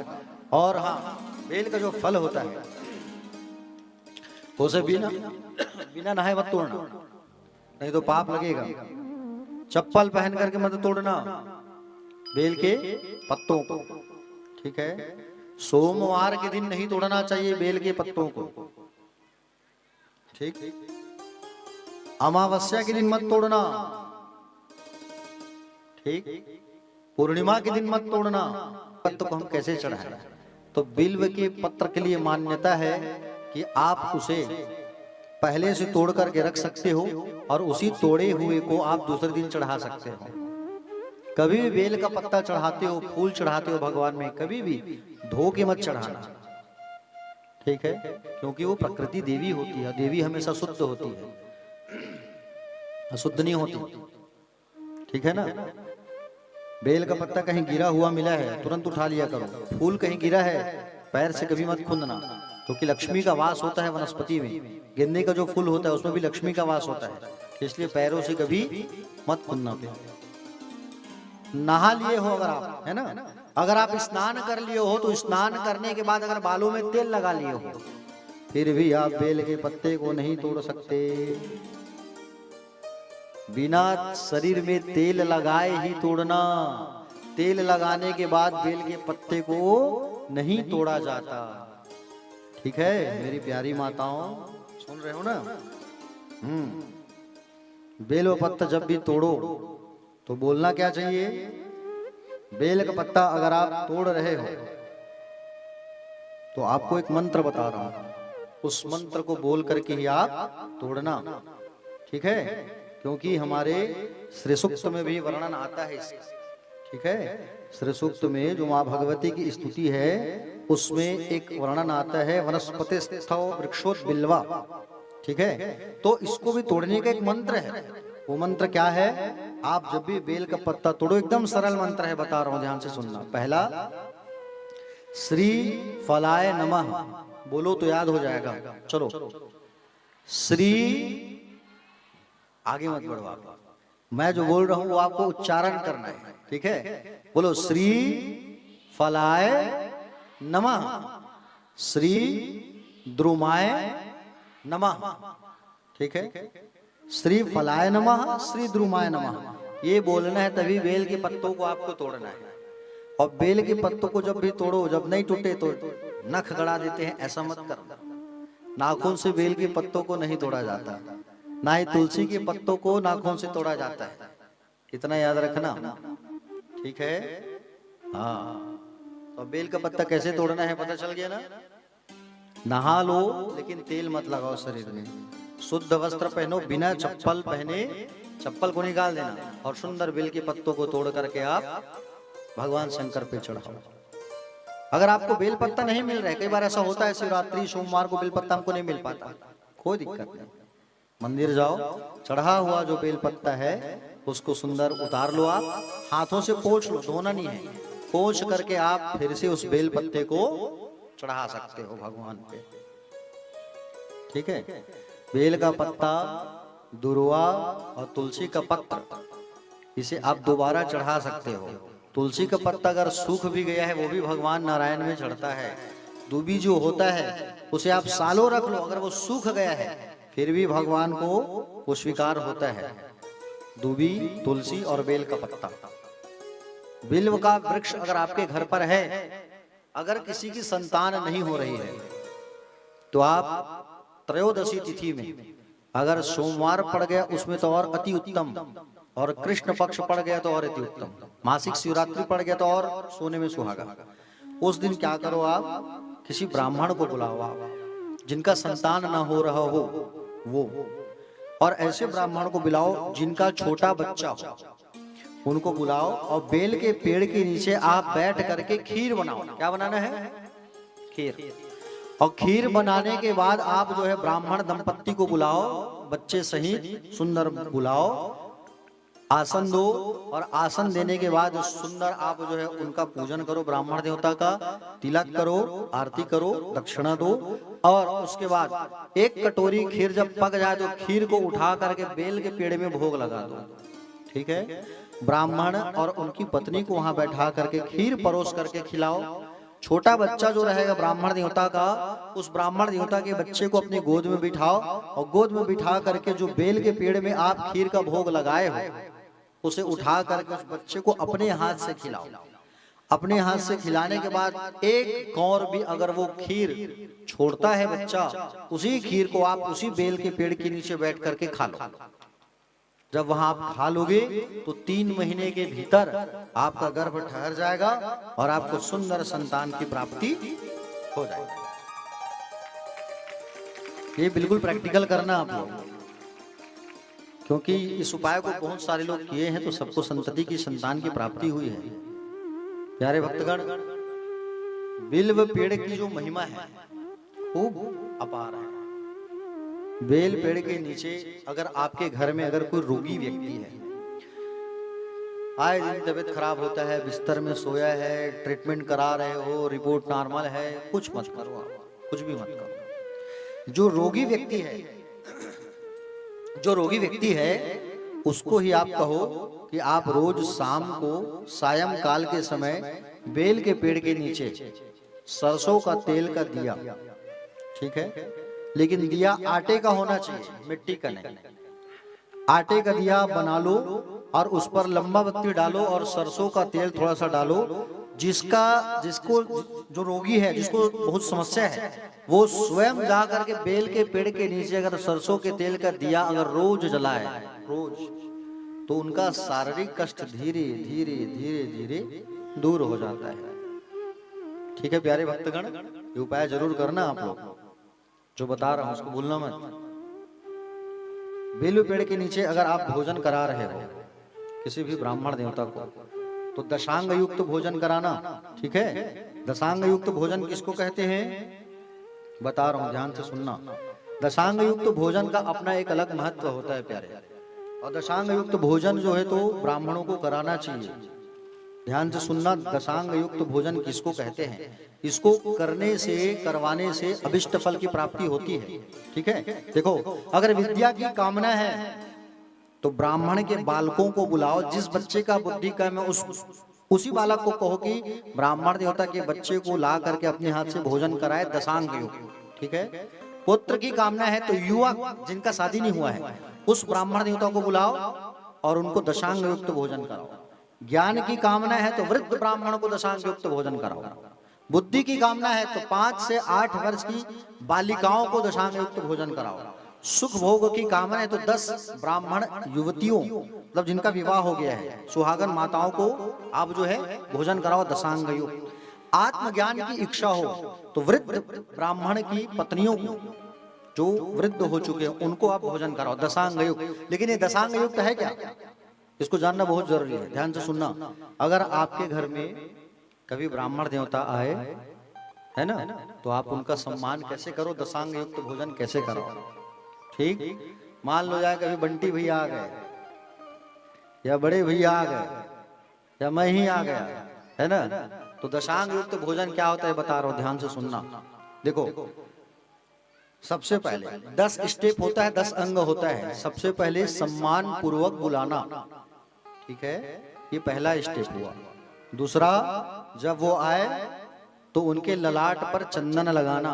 चंदन कैसे लगाओगे, ऐसा नहीं, ठीक है, चंदन इससे भी नहीं लगाना है और इससे भी नहीं लगाना है, इससे लगाना है अंगूठे से। ठीक है, भगवान में जब तिलक लगाओ तो अनामिका का उपयोग करना। ये अनामिका, पितृ जो चले गए हैं संसार से उनमें अगर तिलक लगाना है, माता पिता जो संसार छोड़ के चले गए हैं उनके फोटो में, तस्वीर में तिलक लगाना है तो तर्जनी, और जीवित मनुष्यों के मस्तिष्क में तिलक लगाना है तो अंगूठे से। ठीक है, तो सम्मान पूर्वक बुलाना। दूसरा, ललाट पर चंदन लगाना। तीसरा, पाद सेवन, पैरों को धोना। पैर को धो करके चरणामृत जरूर लेना, और चरणामृत लेकर के उसको पूरे घर में जरूर छिड़कना। क्यों? क्योंकि ब्राह्मण जो होते हैं, हाँ चिंता मत करो, वो केला के पत्ता गिरत थे गिरन तुम, हनुमान जी बैठे हैं, घबराओ मत। वो देखा थे ध्यान से, कथा सुनते थे नहीं सुनते सब जन के, ठीक है ना? हाँ, इतनी बार देखो तुम। तो ब्राह्मण जो होते हैं उनके जो चरण होते हैं उनको चलते फिरते तीर्थ कहा गया है। तीर्थ तो हम जा नहीं सकते। अगर अभी माघ का महीना चल रहा है, अगर मैं आपको कहूं कि आप चले जाओ कहाँ, प्रयाग, तो आप जाओगे नहीं। तो तीर्थ का फल कैसे प्राप्त करें? तो ब्राह्मणों के चरणों को धो करके पी लोगे आप, तो आपको तीर्थ का फल यूं ही आपको प्राप्त हो जाएगा। ठीक है, तीर्थ में जाने का फल आपको ऐसे ही मिल जाएगा। तो हम तीसरे स्टेप पर पहुंचे थे। तीसरा है पाद सेवन। ब्राह्मण को बुला करके सुंदर पैरों को धो करके आप चरणामृत ले लो। चौथा है वस्त्र। आपको क्या भेंट करना है? यथाशक्ति अनुसार वस्त्र भेंट करना है, जो आपसे बन पड़े। पांचवा स्टेप है गंध आदि चंदन से पूजन, मतलब गुलाल सिंदूर आप पूजन करें। उसके बाद जो अगला स्टेप आता है घी से बना हुआ मालपुआ, ये आपको बनाना है और उनको परोसना है। सातवां स्टेप है 6 रसों का व्यंजन, 6 प्रकार के फलादि के रस का व्यंजन आपको देना है। अब आप कहोगे महाराज कहां से लाएं? तो एक हो गया क्या, सबके घर में बोले जाम तो फला रहता है, जूस निकाल लो। गन्ना का रस हो गया, मैंगो ले आओ, संतरा ले आओ, हाँ इसका रस आप निकाल लो। आप पाइनएप्पल का जूस हो गया। ये सब 6 प्रकार का थोड़ा थोड़ा जूस आप भेंट करो। ठीक, उसके पश्चात 8वां जो स्टेप आता है वो है दक्षिणा।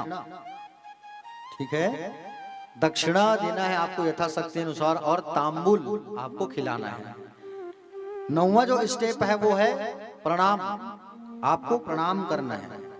कैसे प्रणाम करना है? माताओं को पूरा लेट करके प्रणाम नहीं करना चाहिए, दंडवत। याद रखना, जब भी आप लोग मंदिर जाओ तो माताओं को लेट करके प्रणाम नहीं करना चाहिए। घुटनों को मोड़ करके केवल सिर झुकाना है। पुरुष जो होते हैं वो दंडवत लेट के प्रणाम कर सकते हैं। ठीक है, प्रणाम करना है, आशीर्वाद लेना है। 10वां स्टेप है अनुगमन। क्या है?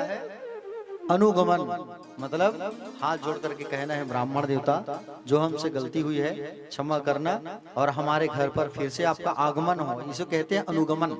तो ये 10 प्रकार का जो प्रक्रिया होता है, इसे शिव महापुराण पर कहा गया है दशांग युक्त भोजन, बहुमान मथावान मभ्यम पाद सेवनम, वासो गंधार्चनम चाह घृत पूर परोसोत्रम। ठीक, षडम व्यंजनम चैव तांबूलम दक्षिणोत्तरम नमस्सुना गमरस्यो स्वन्नदानम दशांगकम। ये दशांग युक्त भोजन का स्टेप है, ये करना चाहिए। कोशिश करना, कब करना है? द्वादशी में, रविवार के दिन, या तो पूर्णिमा में या तो अमावस्या में। 4 तिथियों में आपको ब्राह्मण देवता को दशांग युक्त भोजन कराना है। दशांग युक्त भोजन कराने से फायदा क्या है? फायदा जब तक नहीं बताऊंगा आप करोगे नहीं। फायदा बिल्कुल चाहिए, मुनाफा लाभ है कि नहीं? देखो, अगर आप इस जन्म में ब्राह्मण को दशांग युक्त भोजन कराते हो तो आप 10 वर्ष तक निरोग रहोगे। आप अगले जन्म में रविवार के दिन अगर आप 10 ब्राह्मणों को भोजन कराते हो तो अगले जन्म में 100 वर्ष तक आप निरोगी रहोगे। ठीक है, अगर किसी कन्या की विवाह नहीं हो रही है, अगर ब्राह्मण देवता को बुला करके अगर वो दशांग युक्त भोजन कराए तो बिल्कुल उनकी शादी शीघ्र हो जाए। ठीक है, किसी की संतान ना हो रहा हो तो ब्राह्मण देवता को बुला के दशांग युक्त भोजन कराए और उनका बचा हुआ जूठा अगर वो खाए तो बिल्कुल 3 महीने में आपको उसका रिजल्ट मिल जाएगा। ये दशांग युक्त भोजन की प्रक्रिया है, तो अवश्य किया करो। दशांग युक्त भोजन का अपना एक अलग महत्व है। ठीक है, भगवान शंकर की पूजा हम लोग करते हैं, तो भगवान शंकर की पूजा करते हैं तो उनके गले में जो सांप होती है उसका नाम क्या है पता है आपको? शेषनाग, है ना? कितने लोग हैं शेषनाग वाले? हाथ उठाओ जरा। हाँ, कका नागराज कहा थे, बहुत बढ़िया। हाँ ठीक। आओ डोमी वाले कतिक जन हो? हाँ ठीक। कौन बताएगा? जो बताएगा उसको गिफ्ट मिलेगा, इनाम। हाथ उठाओ, कौन बताएगा? हाँ बताओ, चलो। नहीं पहले वो हाथ उठाई, पहले आप उठाना हाथ। हाँ चलो बताओ। हाँ क्या बोल रहे हो, सुनाई नहीं दे रहे हैं। वासुकी नाग, बहुत बढ़िया। हाँ खड़े रहो बेटा, खड़े रहो। क्या नाम है आपका? कैमरे में हो आप, कैमरा आपको देख रहे हैं। चलो बोलो, नाम बोलो, क्या नाम है आपका? प्रमिला यादव। एक बार इसके लिए ताली बजाओ। आ जाओ बेटा, ऊपर आ जाओ। मतलब इतने सारे भक्त आप लोग पूजा करते हो भगवान शंकर का, लेकिन आपको ये नहीं पता कि शंकर के शिवलिंग में जो नाग है उसका नाम क्या है। तो आप देखो कितने गहरे पानी में हो। हाँ? पूजा का मतलब क्या होता है? पूर्ण जानकारी।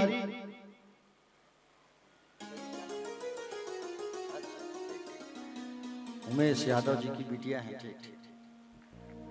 पिताजी का नाम जब बताओगे तभी मैं जान पाऊंगा, ऐसा है। क्योंकि आजकल के छोटे छोटे बच्चों को गांव में अधिकांश लोगों को मैं नहीं जानता, वो लोग सब मेरे जानते हैं। बुजुर्गों का नाम बताने से ही पहचान पाऊंगा मैं। प्यारे भक्तगण, तो भगवान शंकर के गले में जो सर्प है उसका नाम है वासुकी, ठीक है। अच्छा, भगवान शंकर का रंग कैसा है? काला कि नीला? अच्छा, काला वाले कितने हैं? हाथ उठाओ, इनाम मिलेगा। जो काला बोलेंगे ना उसको तुरंत इनाम मिलेगा। अच्छा, नीला वाले कितने हैं? हाथ उठाओ।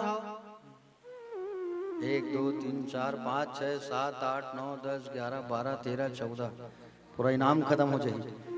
हाँ ठीक। और गोरे वाले कितने लोग हैं? अच्छा, बाकी मन चितकबरा वाले हो।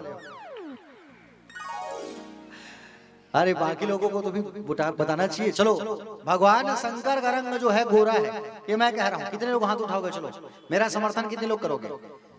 भगवान शिव एकदम गोरा नारा, ठीक है।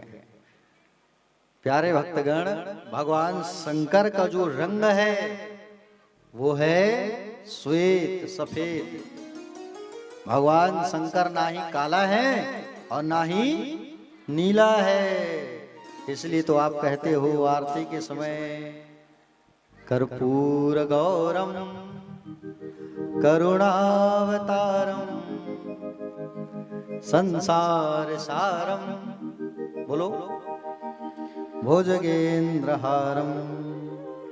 कर्पूर गौरम, जो कपूर के समान गोरे हैं, चकाचक सफेद। कर्पूर गौरम करुणावतारम, जो करुणा के अवतार हैं। संसार सारम, जो संसार का सहार करने वाले हैं। भुजगेंद्र हारम, जो भुजंग का, भुजंग मतलब सांप, भुजंग की जो माला पहने हैं। भवम भवानी, भवानी सहित उनको हमारा नमस्कार है, प्रणाम है। तो भगवान शंकर का जो रंग है वो है श्वेत, सफेद, ठीक है। बेलपत्र को उल्टा क्यों चढ़ाया जाता है भगवान शंकर में? ये कल बताएंगे आपको, ठीक है। अब आज ही सभी चीज बता देंगे तो फिर आप लोग कल नहीं आओगे, गड़बड़ हो जाएगा।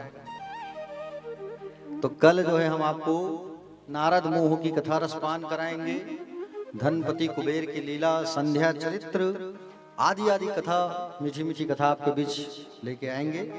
और आज की वाणी को मैं यहीं विश्राम करता हूँ। मंगल झांकी भगवान शिव जी तैयार हैं क्या? हाँ, तो आपको सुंदर भगवान शिव जी का दर्शन का लाभ प्राप्त होगा। बाल शिव का हमारे बीच आने वाले हैं, बाल शिव जी। और आइए आप लोग आरती की तैयारी जो है कर लीजिए, अपने स्थान में खड़े हो जाइए। बोले श्री शिव महापुराण की जय। एक बार हाथ उठा के सभी कह दीजिए हर हर महादेव। और अपने स्थान में आप लोग खड़े हो जाइए आरती के लिए।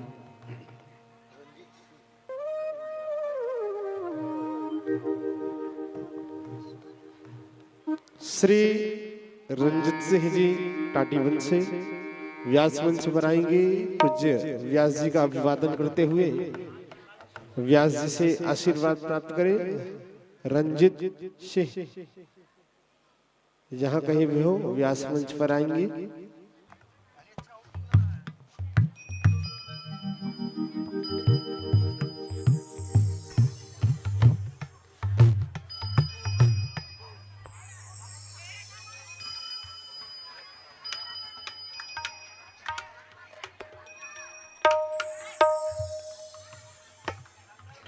आप दोनों व्यास मंच पर आ जाइएगा और व्यास मंच से आशीर्वाद प्राप्त करें।